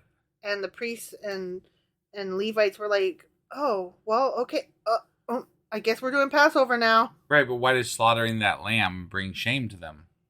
I thought lambs were part of the, like sacrificing stuff. I took it to be that it was because it was already happening a month late. Oh. Is where the shame came from. I feel like there's something else going on there. Yeah, we probably got to look into that. But right? Yeah. I have a feeling it'll be hard to find, but I'll see what I can find. I just wonder. Okay. It's interesting the way it was phrased. Proclamation, declaration. Right? Yeah. Then they took their places at the temple as prescribed in the law of Moses, the man of God. Yeah. The Levites brought the sacrificial blood to the priests, who then sprinkled it on the altar. Yay, I love blood. Since many of the people had not purified themselves, the Levites had to slaughter their Passover lamb for them to set them apart for the Lord. Most of those who came from Ephraim, Manasseh, Issachar, and Zebulun had not purified themselves, as expected. Got it. They're from further away. Right, They didn't have time for all that. Right. But King Hezekiah prayed for them, and they were allowed to eat the Passover meal anyway, even though this was contrary to the requirements of the law. For Hezekiah said, "May the Lord who is good pardon those who decide to follow the Lord, the God of their ancestors, even though they are not properly cleansed for the ceremony." This is like, you ever see the notices on the churches for like free meal tonight, you know? This is like the first free meal tonight. Yeah, exactly. They're like, come on down, we got free lamb. Yeah. Just stop on in. Any clothes will do. Whatever you want, you know. Like, just forgive them across the board. But then they get you. They sink their hooks in there. Oh, they do. Like, hey, it's you're here, so. It's like, have you seen those things where you win a prize and all you have to do is sit through a 3-hour timeshare seminar? Right. But I've seen some of those, like, somebody said that they got to go on a cruise. Yeah. Because they sat through a 3-hour timeshare. I'm like, that seems like a fair trade to me. I'm like, I'll do that. Right. I mean, I guess it depends where the cruise is taken off from, but right. Like, let's say it's taken off from Florida. We're in Ohio. Like, you already got to take time off for the cruise itself. What's a couple days on either end to make the drive down, right? Right. I mean, would you sit through a 3-hour seminar? Yeah. I'd be like, oh yeah, I'm listening. Right. Totally. I'd even take notes. I got earbuds. I'll just put an earbud in. You can't do that. Just one. I'll just have one in. You got to pay attention and pretend. I'm gonna pretend. You got to make a good faith effort. Is that in the stipulations of the probably contract? Probably. They probably will like ask questions and point to you and expect you to be able to like. We got to sign up for at least one of these things just once, just to see what it's like. I know. I want to because I've always been curious. Okay, I'm gonna do it. Okay. That's our Q&A this Saturday. I'm gonna find me a timeshare seminar and win us a cruise. Okay. All right. Will you go on a cruise? Yeah. They're terrible for the environment. And you're supposed to get like really sick on them. And as progressives and liberals, we're supposed to hate them. But I have to tell you, I've always wanted to go on one like real super bad. Got it. Well, then let's just go on one. Can I still be a progressive and a liberal if I still want to go on a cruise? Not that week, but after that week, you're good again. Can I still be a feminist if I think that one person that whipped out her titties in my own kitchen to breastfeed her child without any warning, can I still be a feminist if that was not okay? Yes. Because it was in my house and there was no warning. Was different circumstances. That was personal circumstances as opposed to can I still be a feminist? Overall. Okay. Yes. Okay. So I'm not a perfect feminist or progressive. I don't know if this shocks you guys. I don't know if anybody's perfect at all, ever. Well, that's disappointing. Now I can just die. And the Lord listened to Hezekiah's prayer and he healed the people. Awesome. Okay? So he was like, I'll make an exception this time because y'all are trying. So the people of Israel who were present in Jerusalem joyously celebrated the festival of unleavened bread for 7 days. Okay. Each of the Levites and priests sang to the Lord, accompanied by loud instruments. Not the quiet instruments, just the loud ones. The loud one. Right? Yeah, that's the way it went. Exactly. Auga! Auga! Na na na na na na na na na. Right? That was. I mean, that's precisely how the ceremony sounded, right there. But without saxophones. Right, obviously. No saxophones. Hezekiah encouraged all the Levites regarding the skill they displayed as they served the Lord. Wait, what? So I would. He encouraged all the Levites regarding the skill they displayed as they served the Lord. He was encouraging to them as they were displaying their skills to the Lord. Oh, that was a poorly phrased sentence. It was. Like, even on second and third I had reading, to try. Yeah. You know. He was just basically like, yeah, good job, y'all. Yeah, good job, yeah. That's funny because, like, when I babysit my best friend's child, the 2-year-old, right, and he puts something away, I tell him, good job. And it sounds like that's what this King guy was doing. Good job. Even though it might have been, shitty. Right. Because sometimes a 2-year-old doesn't do things good and you still have to say, good job. Right. The celebration continued for 7 days. Peace offerings were sacrificed and the people gave thanks to the Lord, the God of their ancestors. Yahweh. The entire assembly then decided to continue the festival another 7 days. Damn. So they celebrated joyfully for another week. Man, you know why? Having a good old time. Because they was hungry and there was food and wine a-flowing. That's why. Yeah. That's why. King let me try again. King Hezekiah gave the people 1,000 bulls and 7,000 sheep and goats for offerings. And the officials donated 1,000 bulls and 10,000 sheep and goats. Damn. Meanwhile, many more priests purified themselves. The entire assembly of Judah rejoiced, including the priests, the Levites, and all who came from the land of Israel. The foreigners who came to the festival, and all those who lived in Judah. There was great joy in the city, for Jerusalem had not seen a celebration like this one since the days of Solomon, King David's son. Damn. Wow, that's several generations back. It really is. That's a long time ago. Then the priests and Levites stood and blessed the people, and God heard their prayer from his holy dwelling in heaven. The end. Okay. They had a big ass party. Party. Yeah. So I guess they're end the week with them all having a good old time. That's great. Yeah. I want one of those parties. Right? Yeah, we'll invite all of our town. I don't want one of those parties. No. Okay. No. All right. We'll invite all the people we like. That's still too many. It's too many? Too many people. Okay, well, whatever. We'll invite a few people we like then. Couldn't it just be me and you and we just Netflix and chill? Sounds great. Okay. All right. Anyway, that was 2 Chronicles chapter 30. Sure as fuck was. And tomorrow is Saturday, and we'll be back with, assuming that you do the research. Fuck off. There was holidays and illnesses. Gosh. We'll be back with Q&A Saturday. And then on Sunday, we will have our sacrilegious book club, which will be our Jewish fairy tales and stories and things. Right. And then, assuming I remember, because I've been sucking ass too. You have. I will get the weekly replay up on Sunday evening at the very latest. Let us hope. Right. Yeah, assuming I have my shit together and I remember. Yes. Which I should, because I'm saying it right now. I'm like, hey. We have no reason. Do it, husband. We have no reason not to be on time this weekend. No. Okay. I mean, other than we're lazy and don't feel like doing it. Right, but that's not this weekend. Or sudden sickness. Sudden sickness. We just had some crappy food that might, Oh my God. Like, I don't want to be mean to Chipotle, but whatever we got tonight, it was not good, y'all. It was like the worst. And like, normally... Crunchy rice. Liquid in the bottom of the bowl. Oh, stop. You're going to make my stomach hurt. Just stop. Just stop. Normally, Chipotle was good, but tonight they failed me. It was really bad. It was bad, y'all. Really, really bad. Ugh. So... Sorry. Hope y'all get your shit fixed, Chipotle, because that one was not a good one. Right. So we'll be back on Monday. Yes. With 2 Chronicles chapter 31. Which we're closing in on the end, right? Yep. Okay. All right. We'll see you guys then. Bye. Bye.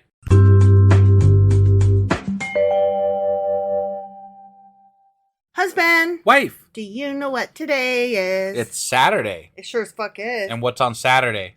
Q&A Saturday. That's right. It is right. And what are we covering today? Today we are covering a couple of just nonsense. Wait. What? So it's chapters. Oh, yeah. Sorry. Chapters 26 through 30 of 2 Chronicles. Okay. All right. And then what in those chapters are those couple of things that we're covering? Well, there were a few guys we wanted to look up. But there wasn't a lot on them. So instead... I just found a few various kind of things and whatnots. Well, okay, so one is a vague rabbit hole. Okay. It was an interesting fact that I found. Yeah. And another is we had a question about some word choices. Okay. Well, let's get ahead and get on into this. Wow. My brain is having a meltdown right now. It's true. And I need to slow down. You do. Because shit. Because shit. Indeed, sir. All right, let's go do this. All right, let's do it.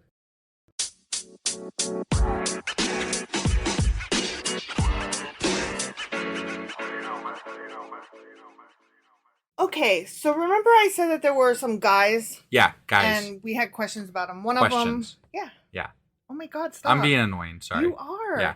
Okay, so one of them was Obed the seer, and he was the guy that was like, hey, you took these people captive and you should let them go, and that's not nice. And oh yeah, the guy that was talking to the Israelites. Yeah. Like, not the Judah back. people, but the Israel group. Yeah, that guy.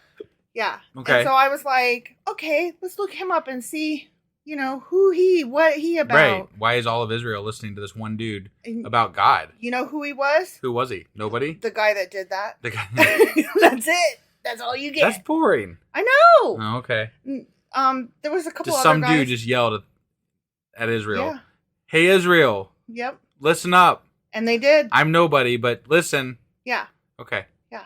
There were a couple of other guys, similar results. Just they were the guys. You've looked that up before, and like they just sprinkle in prophets here and there, and they aren't really anybody. They're just like there's no background on them. It's just so God can yell at a certain group of people or a person or something. Yeah.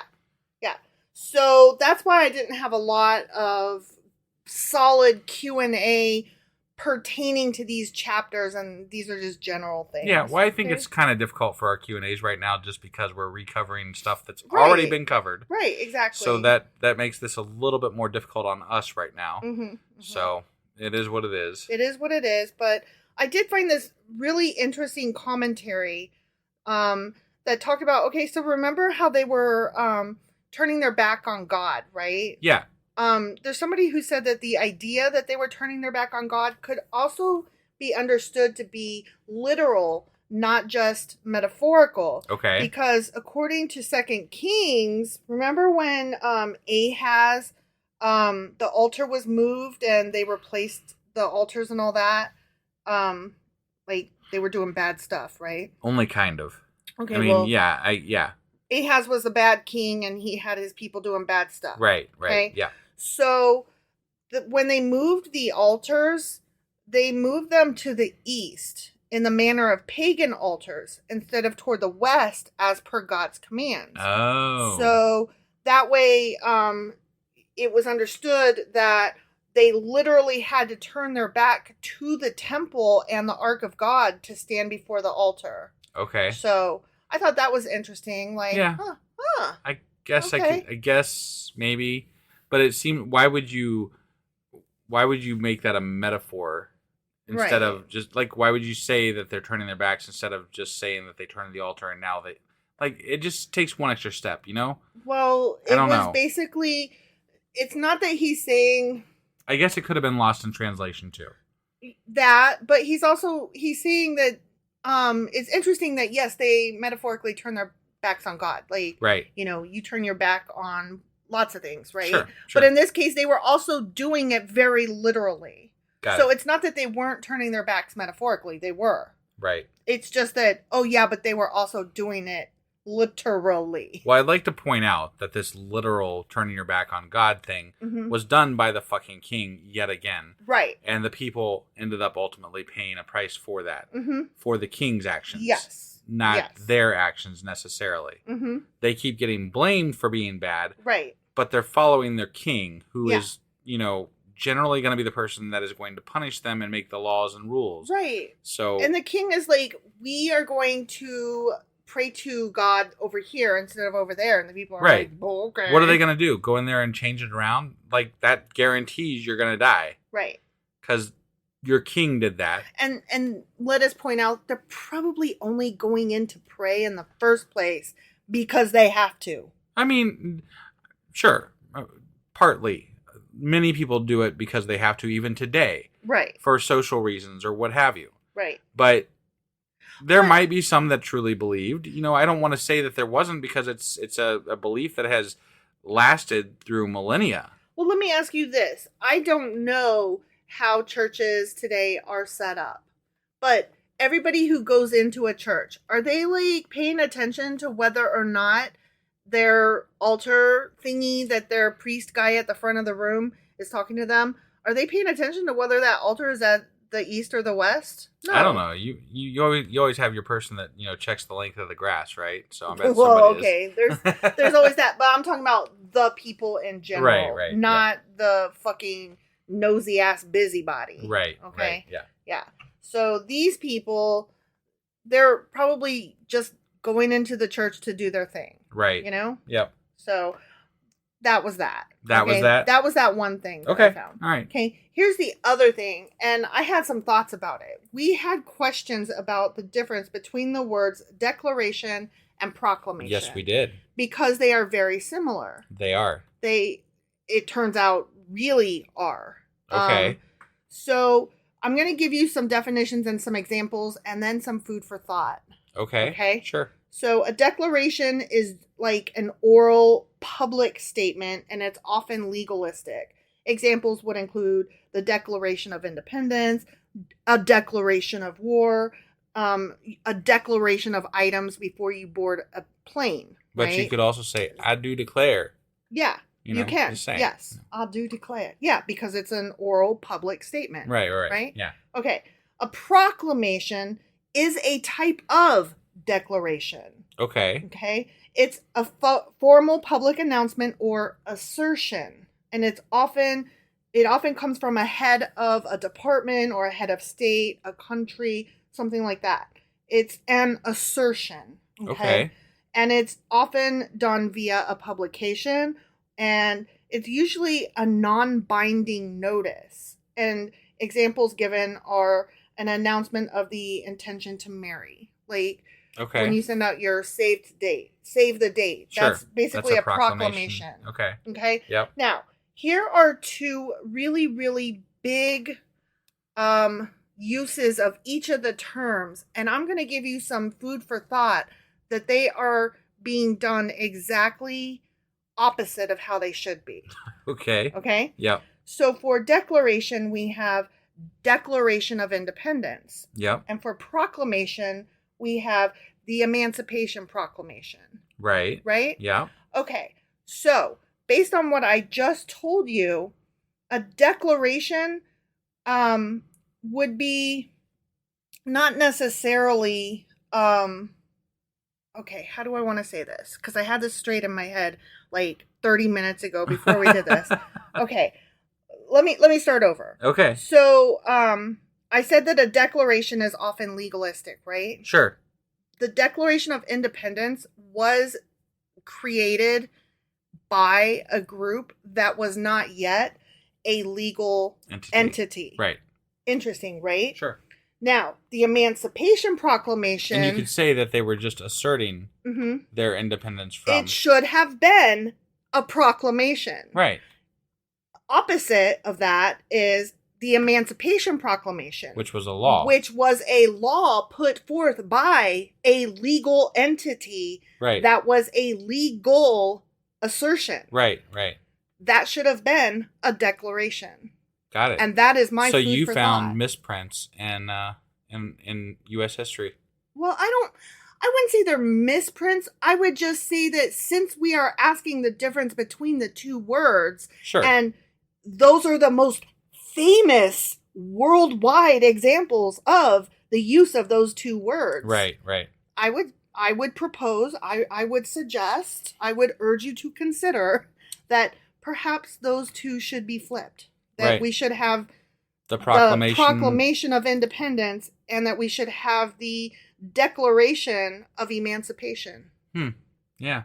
And I would... it sounds stronger, actually, like the Declaration of Emancipation. I like that, actually. Yeah. I think that's stronger. Yeah.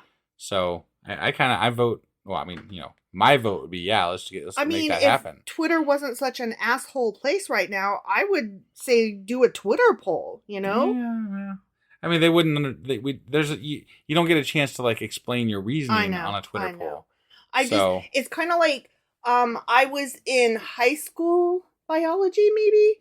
It might have been my first year of college biology. I don't remember. When I found out that, I can't remember if it was the alligator or the crocodile or both that were actually misfiled in the, how they do the kingdom and the phylum and all that. Yep. One of those categories, it's actually been found since that they were kind of mislabeled. Sure. And I've heard that somewhere. Probably from me. Well, yeah. But it's never been corrected because just, that's what we call it now. Yeah. And that kind of thing bothers me. How hard is it? No, let's just fix it. This is what it is now. Sorry. Right. Kind of like how we decided, what was that one planet that we decided it's not a planet anymore? Pluto. Yeah. I always want to call it Jupiter. No. I know. Not even. That's why I don't try anymore, because I'm like, no, I have the wrong one. Pluto. We decided collectively, we fucked that one up. It is actually not large enough or doesn't have enough mass or what the fuck ever reason.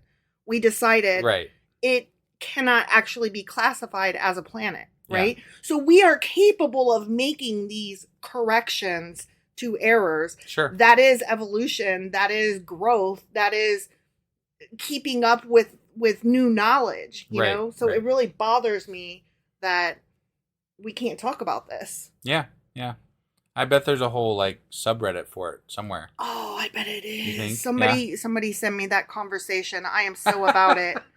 This is the kind of nonsense bullshit that doesn't matter to anybody else in the world, and that really in the grand scheme of things is completely unimportant. Right. But this is the kind of shit that it gets me. This is the rabbit hole I live for, you guys. Yeah. The correct labeling of items. Yeah. Love it. All right. And that's all I have all we got? for the Bible. For the Bible? Yes. and U.S. history. Well, I had to stretch. Well, okay. I really needed to know the difference between those two words. No, you made that clear on the podcast the other day. Well, here's the thing, though. As soon as we got off that podcast that day, I looked it up and I was like, oh, they're kind of the same-ish. Mm-hmm. This is going to take further reading. Research. I thought it was just going to be here's this, there's that. Right. But it wasn't exactly. No, as soon as I realized, this is going to be a good hour for me to figure shit out, I was like, nah. Yeah. So, yeah. All right. Well, that was our episode here for today for Q&A Saturday. For chapters 26 through 30. of Second Chronicles. And we will be back tomorrow. We're going to bring back our book club. Sacrilegious book club. Because it's been a couple of weeks. Yeah, right. And then you'll have your I'll have the weekly replay. Assuming you get it out on time. At some point. Yeah. That day. That hypothetically. night. That evening. I mean, come on, guys. It's New Year's Eve and New Year's Day. Yeah. So if I don't get it out exactly on time, just cut me just like the slightest bit of slack, okay? Right. That'd be awesome. That would be awesome. And then on Monday we will be back with Second Chronicles chapter 31. Okay, at one of these points you're gonna have to find out where it ends so that we don't accidentally say following chapter is this instead of that. I want to say that there's like 38 or 39 chapters, so I think we got all next week before I got to figure my shit out. Okay, but that's like one of my tasks this weekend is to actually update our sacrilegious discourse. Our schedule.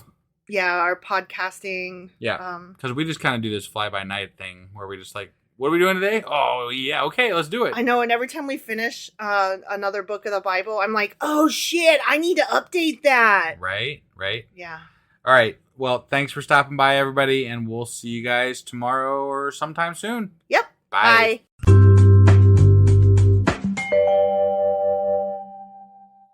Husband. Wife. Do you know what today is? It's late. It is late. On a Sunday. And we're doing something to do with a book.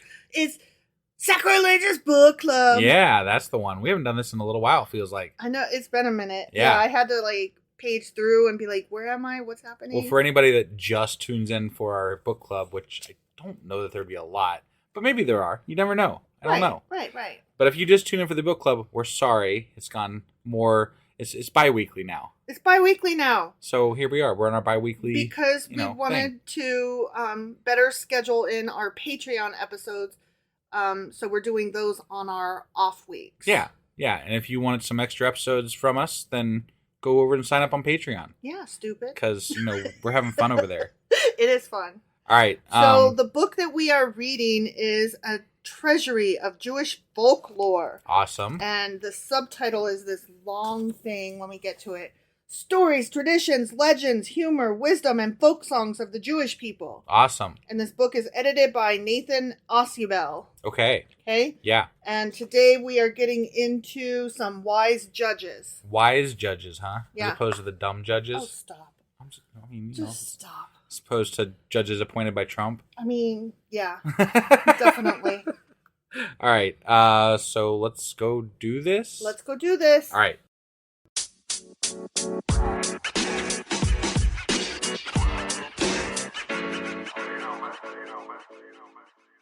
Okay, so just to catch you up, since it has been a hot minute, we started reading A Treasury of Jewish Folklore, and it's broken up into several sections, and from there into further subsections. Okay. Part 1 was Jewish Salt. We finished that one. Got it. Okay. Yeah. Part 2 is where we're at right now. Heroes. Okay. And chapter 1 was Wise Men, under which fell the sections Wise and Learned Men. Got it. Parables, the Ancient Art of Reasoning, and today we are at Wise Judges. Okay. Got it. Yeah. So Wise Judges starts on page 76 of this book. Okay. Yep. And here are the notes that I took from that intro, because there is an intro. Okay. Mm-hmm.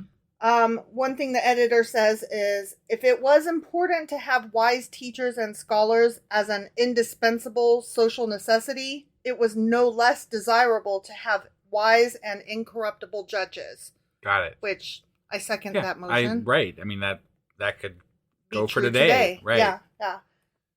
He says, judges are often depicted as scrupulously honest men who have both the will and the courage to cut through the underbrush of deceit and legal technicalities in order to discover the truth and to dispense justice. I wish I still felt that way.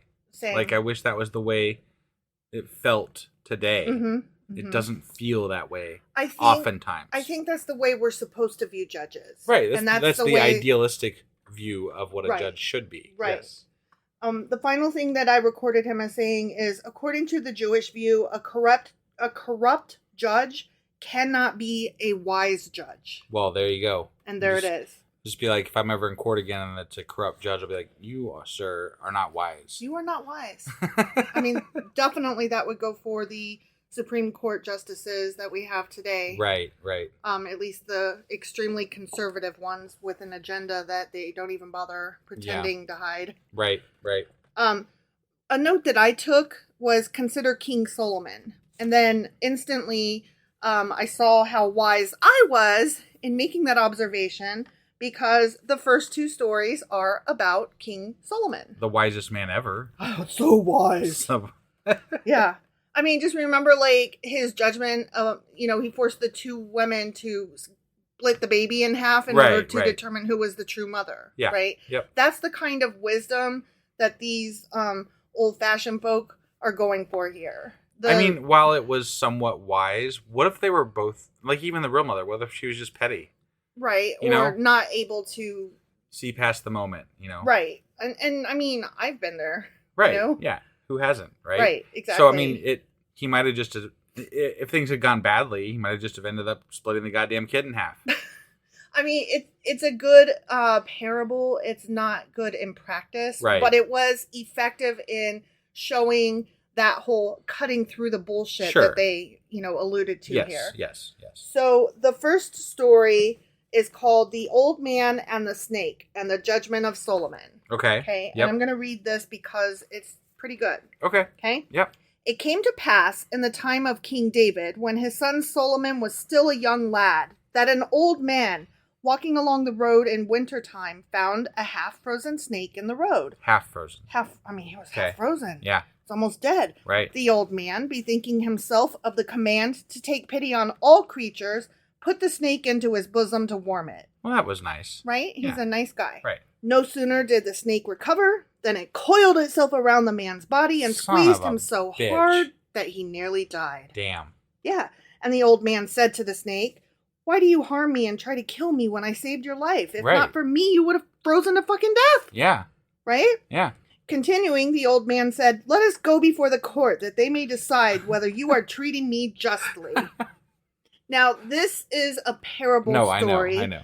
In which it's supposed to be that Solomon was so great and wise that he spoke the language of the animals. Okay. Like, that's something that I read in these stories. I would categorize that under crazy, not wise. But he spoke the language of the animals in this, so it makes sense. The story is in keeping. I got it. Yeah. So the snake replied to the old man, "Yep. I am willing to do so, but to whom shall we go?" The old man replied, "To the very first thing we meet." So they walked together, and first they met an ox. The old man said to the ox, "Stand still and judge between us." And he related to him how he had saved the snake from death, and now the snake was doing all in its power to kill him. Because remember, it's still coiled around his body. Yeah, right. Okay? Yep. The snake replied, "I am acting properly, for it is written in Holy Scripture, I will put enmity between the man and the snake." And that's from Genesis chapter 3, verse 15. That is right? true. So he's just doing what the Bible told him to do. I mean, good on him. Yeah. Can't help his nature. He's listening to God's word. Yeah. He's like, fuck it, this is my job. And the ox replied, "The snake is right in doing you harm, though you have treated it kindly, for such is the way of the world, that if one does good to another, he returns evil for good. My own master does the same. I work all day long in the field and benefit him a great deal. And yet in the evening he eats the best, and to me he gives a little oats and straw. My master lies in a bed, and I must lie in the open yard on straw where the rain comes down upon me. This is the way of the world, and therefore the snake is right in wishing to kill you, although you have saved its life." Yeah. Okay. The old man was very much hurt by these words. Further on, they met an ass. Addressing the ass, they said the same to it as they had said to the ox. Right. And the ass replied in the same manner as the ox had done. Okay. So the animal kingdom is all on board with the snake. They're like, dude, you're right. They're like, for better or for worse, I mean, you brought it on yourself. Yeah. Because he's snakes, it's in the snake's nature to be an ass. Right. And, a snake gonna snake. What you gonna do? Yeah. Then the old man came before King David and complained of the snake. King David replied, "The snake is right. Why did you not carry out the word of the scripture which says, 'I will put enmity between you and the snake'?" It sounds like we have a consensus here. Why do they keep asking? "Therefore, I cannot help you," David continued. "You did wrong in warming the snake. You should have let it die, for the snake is our enemy." Got it, yeah. The old man left the king with tears in his eyes, and as he walked on, he met young Solomon in the field near a well. Okay. He had dropped a stick into the well and was ordering the servants who were there with him to dig deeper below the source of the well so that the water should run into the well and fill it, and thus carry the stick up so that he could reach it. That's a privileged ass little, right? Dig right? For me. Get my stick for me. Do the digging that I may have my stick. But when the old man saw this, he said to himself, "He must be a clever lad. I will put my case before him, and maybe he can protect me from the snake." The snake still has not killed this guy. Yeah. Okay? Yeah. And he told him the story of what had befallen him with the snake. Solomon replied, "Have you not been before my father?" And the old man said, "Yes, I have been there, but he said he could not help me." Young Solomon said, "Let us go to him again." So they went together again before King David, and the old man had a stick in his hand upon which he leaned. When they appeared before King David, Solomon said, "Why do you not deliver judgment between this man and the snake?" And King David replied, "I have no judgment to declare. It serves him right. Why did he not keep what is written in the Torah?" Then Solomon said, "Dear father, give me leave to pronounce judgment between the two." King David replied, "Dear son, if you think you can do so, go ahead without hesitation." Okay. Then young Solomon, turning to the snake, said, "Why do you do evil to a man who has done you no good?" And the snake replied, No good. Oh, I'm sorry, "Who has done you good." Oh, okay. I was thinking "who has done you no harm," and then Got the word right. was good. Yeah. Sorry. "He has done you good." And the snake replied, "The Lord, blessed be he, has commanded me to bite the heel of the man." Then Solomon said, "Do you desire to observe the Torah and what is written therein?" And the snake replied, "Yes, most willingly." Then Solomon said, "If you desire to do what is written in the Torah, then release the man and stand on the ground beside him. For it says in the law that the two men who have had quarrel with one another must stand before the judge." And that's from Deuteronomy chapter 19, verse 17. Okay. "Therefore, you must also stand alongside of him." But it does say men. I'm just saying. The snake replied, "I'm satisfied to do so." Okay. Because he knows he's in the right. He read the Bible. They're already talking, so okay. And uncoiling itself from the man, he stood next to him. Then Solomon said to the old man, "Now do to the snake as it is written in the law, for it is written in the Torah that you should crush the snake's head." That's from Genesis chapter 3, verse 15. "Therefore do as is written in the Torah, for the snake has promised to accept the judgment of the law." The good old man had a stick in his hand, which he used in walking, for he was a very old man. So he lifted the stick and smote the snake on the head and killed it. What the fuck? And so the clever Solomon saved the old man from the snake through his great wisdom. Therefore, no one should do good to a wicked creature as the old man did. Wow. Right? That's kind of shitty, actually. The snake was just being a snake, man. Well, what I wrote down was malicious compliance, though. Right. Because, obviously the right answer was the old man did a good thing. That's why he kept asking people. Yeah. Right? No, yeah. And evil kept doing evil despite that. And people kept telling him, no, evil gonna evil. So Solomon was basically like, all right, so we got to come at this another way. So he was like, fine, you want to quote the fucking Bible? Malicious compliance, motherfucker. Right. We gonna crush you then. Right. So. Okay. All right. I mean, I don't necessarily think that was the moral I was supposed to take, since at the very end of the story, it says, do no good to a wicked creature. Right. I don't think that is the correct moral. That's not a good answer. That wasn't the moral of that whole story. The moral of the story is malicious compliance when it's called for. Sure. Because evil there's always a loophole, right? Yeah. But evil gonna evil should never stop you from doing right in the first place. Right. You know? Yeah. That's like, if I see my ex I might think twice before I save him from, a fire. But the correct thing to do is to save him from the fire. Right. Just because he's evil, that should not stop me from doing what's good and right. Well, I take issue with the word evil. Just to be fair. Okay. Like, I don't really believe in evil and not evil. Like, I don't think that there is good and evil per se. Okay. There is blurred lines, and there are evil deeds, and there are evil actions. But there are not necessarily evil people or evil things. But there are evil acts? Yeah. Okay. Yeah. Okay. Definitely. I mean, insofar as the word, brings about the sense of what that means. My man. Bleh. What? Brain not working. I mean, okay. So I think we both agree that the snake wasn't evil. It was just doing what snakes do. Yeah. So therefore, it's not an evil act. Right. It's not even an evil snake. Right. But so the problem, I guess my issue is this, is that people who are religious like to point out that there is good and evil, black and white. Right. And that is not the case. There are nuanced things all the way from good to evil. Well, that's why I kind of liked the story, because it was kind of nuanced. Like, was the snake evil? No. Was it doing an evil thing? Well, I mean, really. That's why I had to step back for a minute. I don't want to call the snake evil. I don't want to call the guy good. I don't want to say either way. I mean, I think that he did a good thing by trying to, all God's creatures, great and small, right? Sure, do no harm unto others. Right. But he also, being a human and knowing snakes, would have known that the snake has the possibility of being dangerous. But then now he's trying to.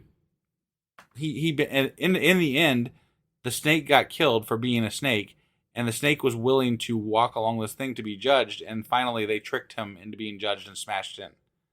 Okay, but they were presenting the snake as someone who can be reasoned with. Right. So the snake was having it both ways. In one sense, he was like, I'm just a snake, yo. Right? I can't help my nature. Right. And then in the other hand, he's like, but I'm totally a reasonable man who can stand beside you for fair judgment. Yeah. So your story, like your take on the story, it depends on whether you are referring to a snake and that's just his nature, or someone who can actually be reasoned with and was hiding behind, right. I'm just a snake doing what snakes do, man. Yeah, that's true. So, I don't know. I kind of feel like it was an interesting story, regardless. It gave me a lot of thought, because I was like, I don't think you did... I liked the story. It was a good story. Yeah. I don't think they did the right moral at the end. Right. And I still say malicious compliance in order to defeat evil. Whether you believe in evil or not, this story was trying to present evil. Right. And sometimes you have a shitty situation with a shitty boss, for example. Yeah. And like, I keep reading all these Reddit things. I love the Reddit category, whatever, subreddit, whatever. I don't know all the words, vocabulary. But there is one called malicious compliance. And it's the one where bosses, particularly either in HR or finance officers, are like trying to save the penny, and so they cut back on things like employees being able to clock in, or particularly the one I see a lot is Europeans being given what are they called, like company cars. Mm-hmm. And these finance officers and HR reps and stuff are saying, oh, you guys are spending too much money on this. So then the employees come back, oh, you think we're spending too much money this way, huh? Did you ever look at it the other way? And so then by doing exactly by the book, they end up costing the company thousands. Right. So I like this kind of like justice learns its lesson kind of thing. Yeah. So, okay, that was one story. Story number 2 is on page 78. And it's called Whose Was the Blame? And it also involves Solomon, so I thought I'd read it. Okay. Yep. Whose was the blame? An otter came one day and complained before King Solomon, saying, Alas, my lord and my king, was it not thou that didst spread good tidings of peace and truth to all dwellers upon the earth in thy time? Didst thou not likewise ordain peace between one wild creature and another? And who hath broke this peace? I don't know. Solomon. Who? Yeah. I went down into the water, answered the otter, to hunt for food. Wait, he was hunting for food. Hunting. And, oh, dang, you got right to it. Oh, Shit. Sorry. Okay, we got a whole story here. My bad. I'll stop. Yeah. And my whelps I had entrusted into the hand of the weasel, but it rose up against them and destroyed them. And now the blood of my innocent children crieth out to me, death to the slayer. And the king commanded that the weasel be brought before him, and he inquired of it, was it thou that slew the otter's children? And the weasel said, it was I, my lord the king, but as the king liveth, it was not with intent or evil purpose. Right. I heard the woodpecker as he thundered with his beak, giving forth the sound of the drum, proclaiming the summons to war. And so it was that as I sped to the battle, I trampled on the children, but it was not with evil purpose. Oh, man. And the king called the woodpecker and asked, didst thou sound an alarm to summon people to the fight with the thundering of the drum? And the woodpecker answered, I did so, my lord the king, but I did so because I saw the scorpion whetting its dagger. Oh, man. And the king called the scorpion and asked, why wast thou whetting thy dagger? Sorry, that was hard for me to say. That really got my stutter action going. Yeah. I apologize. Yeah. Why wast thou whetting thy dagger? Yeah. Whew. And the scorpion answered, because I saw the tortoise furbishing its armor. Okay. And when the tortoise was inquired of, it said in its defense, because I saw the crab sharpening its sword. Okay. And the crab answered, because I saw the lobster swinging its javelin. Right. And the king commanded the lobster to be brought, and he reproved it, saying, why didst thou swing thy javelin? And the lobster answered and said, because I saw the otter going down into the water to devour my children. Then the king looked toward the otter and said, the weasel is not guilty. The blood of thy children is on thine own head. He that soweth death shall reap it. Dumb. I mean, yeah. It's interesting. It's a great story. I like it. But again, you can't, they have to eat. So, right. What are you supposed to do? Well, right? I think it's interesting that this story is right on the heels of the other where he told old man, go ahead and kill it. Right. But I'm kind of on purpose missing the point here because it's an interesting, yes, this all happened because of it's the butterfly effect, sort of. Yeah. It all happened because of this first thing. Mm-hmm. So. But both times somebody, I don't know, in the first one, it was supposed to be always do a good thing, take care. Right. The old man was take care of God's creatures. And in this one, he's like, whatever, y'all killed yourselves. Right. I want to hear it. Yeah. Yeah. So I found those interesting, both involving King Solomon and both back to back and both involving animals that are just doing their own nature. Yeah. But I think, the message is something along the lines of, you could almost relate it to politics going on right now, like the January 6th stuff, right? Mm-hmm. Or what have you. Mm-hmm. These people are waving their hands and crying foul for things that they're causing in the first place. Definitely. It's just self-fulfilling problematic bullshit. Yeah. So. Oh, I listened to this fantastic piece today. I forget what it was on. I'll send you the link to it if you're so inclined. Okay. But it was about this librarian who was a school librarian, and she found in her small town that there were these parents who were attacking some of the books in the library. Right. And they were calling them sexually problematic books, and yet the only ones that they had pulled out, of course, were the ones that were regarding gay and trans of course situations. Yeah. And there the scenes that they read, sure, we could talk about, are those appropriate for school libraries, etc., whatever. Right. But the fact that you only pulled gay and trans ones and not any problematic ones from straight relationships who are equally sometimes have material that's not always comfortable. Right. You know what I mean? Oh, yeah. Yeah. Yeah, so that was interesting. And the librarian was like, over my dead body will these books be removed because, a teenager, a 15-year-old finds this book on the shelf called This Book is Gay. Right. That was the big one that was the problem, okay? Sure. Yeah. This teenager, 15-year-old, finds this book called This Book is Gay on the shelf. It speaks to him. He pulls it open. He starts looking through it. Says, yeah, I need to read this. This one's for me. Mm-hmm. Walks all the way across the library with it in front of all his peers who might see it, might not, whatever. Right. Puts it down before this old bag at the counter and says, I want to check this out. That's an act of such bravery that teenager, he is going to read that book. If he wants to read that book, he's going to read that book. And I'm going to do everything in my power to make sure those kids can read those books that speak to them like that. Yeah. And I was just like so full of admiration. So, okay, this guy that's on the school board comes to her and says, hey, I heard a rumor that at the school board meeting tonight, there's going to be somebody attacking, blah, blah, blah. Sure.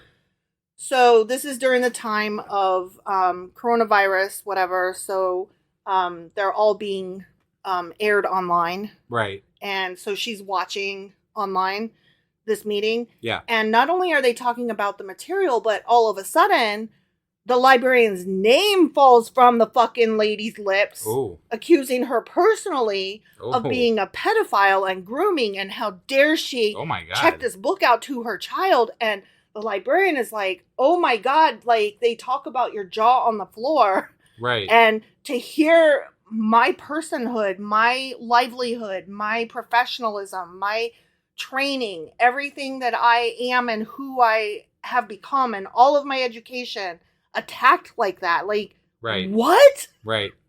And so they did this thing where they were like, okay, we'll look into it, right? Yeah. And decide collectively whether they need to be pulled or not. Sure.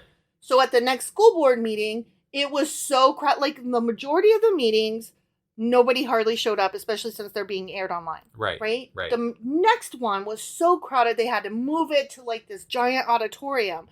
And about 30% of the people were parents going, yeah, pull these books. They're trash.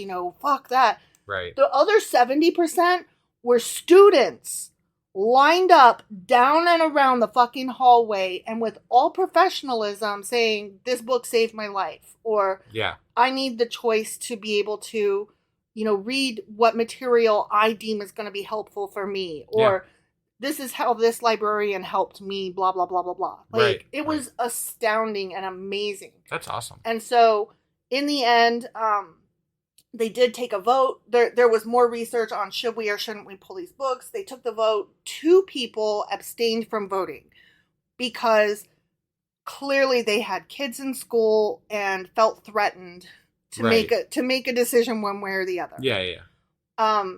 There were some that did vote no, but the majority of the people who voted no, keep these fucking books on the shelf, you dum-dums. Right. So all the books got to come back. Okay? Yeah. So in the end, they were like, yay, this library, this community, this school, and this librarian, they won. Right? Right. But the lady that originally made the first complaint, she's a lawyer, and she decided, oh, no. Oh, wow. So she is now running for the school board. Oh, my God. And so they're like, had we just let the one book go, maybe we would have won more in the long term. But now because all the books get to come back, it's like we lit the fire that they laid. Yeah. And so they're like, we won the battle, but probably lost the war. And then they were talking about how the terminology that was used and the fact that it was only the gay and trans stuff that was pulled in question. They were like, this kind of stuff is happening across the country in small communities. Oh, it is. It is. I mean, I hear it all the time. There's always some story about it somewhere. Yeah. So. Yeah. Listening to this librarian, though, it was so sad because she's like, here's what's going to happen. I have like 2 years left before I retire. Right. And I'm tired. And I'm just trying to get there.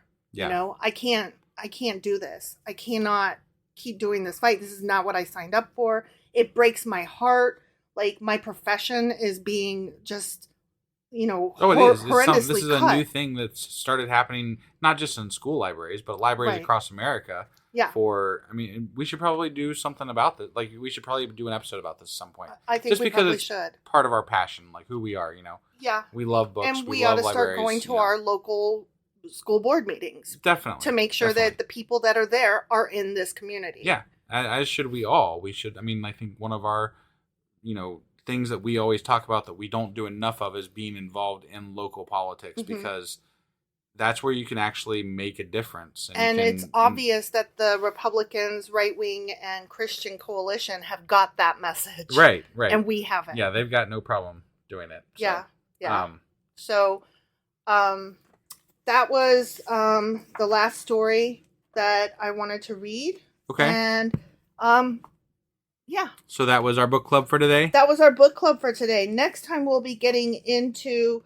I think it's something about riddles. Let me see. Yeah, riddle solvers. So I'm pretty excited about that one. Yeah, that sounds interesting. Yeah. All right. Well, we're sorry this came out late, but it is, after all, New Year. So Happy New Year, everyone. Happy 2023. May it treat you well. And Definitely. If you had a lousy 2022, I hope this one's better for you. And we'll see you guys in a couple of weeks for the next book club.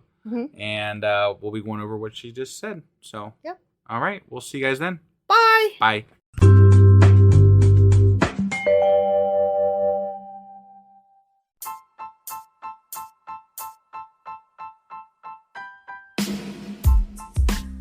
Hey, wife, I guess that's the end? But husband, that's just sad. It doesn't have to be. We are on lots of social media platforms like Twitter. Our handle there is sacrilegious_D. For D's nuts. Oh my God. Stop doing that. Anyway, we're also on Facebook, Instagram, and Pinterest. There's a link to all of our social media sites at our website. Ooh, we have a website? Yeah, it's sacrilegiousdiscourse.com, where you can also find a link to our merch shop. We have a merch shop? Yep. We have podcast-themed clothing, mugs, notebooks, and more, as well as an atheist and science-themed products. Wow, our fans should really go check that out right now. Definitely. They can get in touch with us by sending an email to sacrilegiousdiscourse@gmail.com. But before they do that, we could really use some help. Oh yeah? With what? Well, it's not free running the podcast, and we need some financial support in order to get better equipment, which will free up time so we can concentrate on our podcast and our fans. Okay, so what should they do? Head over to patreon.com/sacrilegiousdiscourse and sign up as a contributor on our podcast. Supporters there receive additional bi-weekly episodes that we record just for our Patreon members for as little as $2 a month. Also, we'd really appreciate it if you would like and subscribe on whatever platform you're using. And Apple Podcast reviews help us out tremendously. Like and subscribe. Leave an Apple review. Join us on Twitter. Support us on Patreon. That's a lot of instructions. Don't forget to say thanks. Thanks. Okay, bye.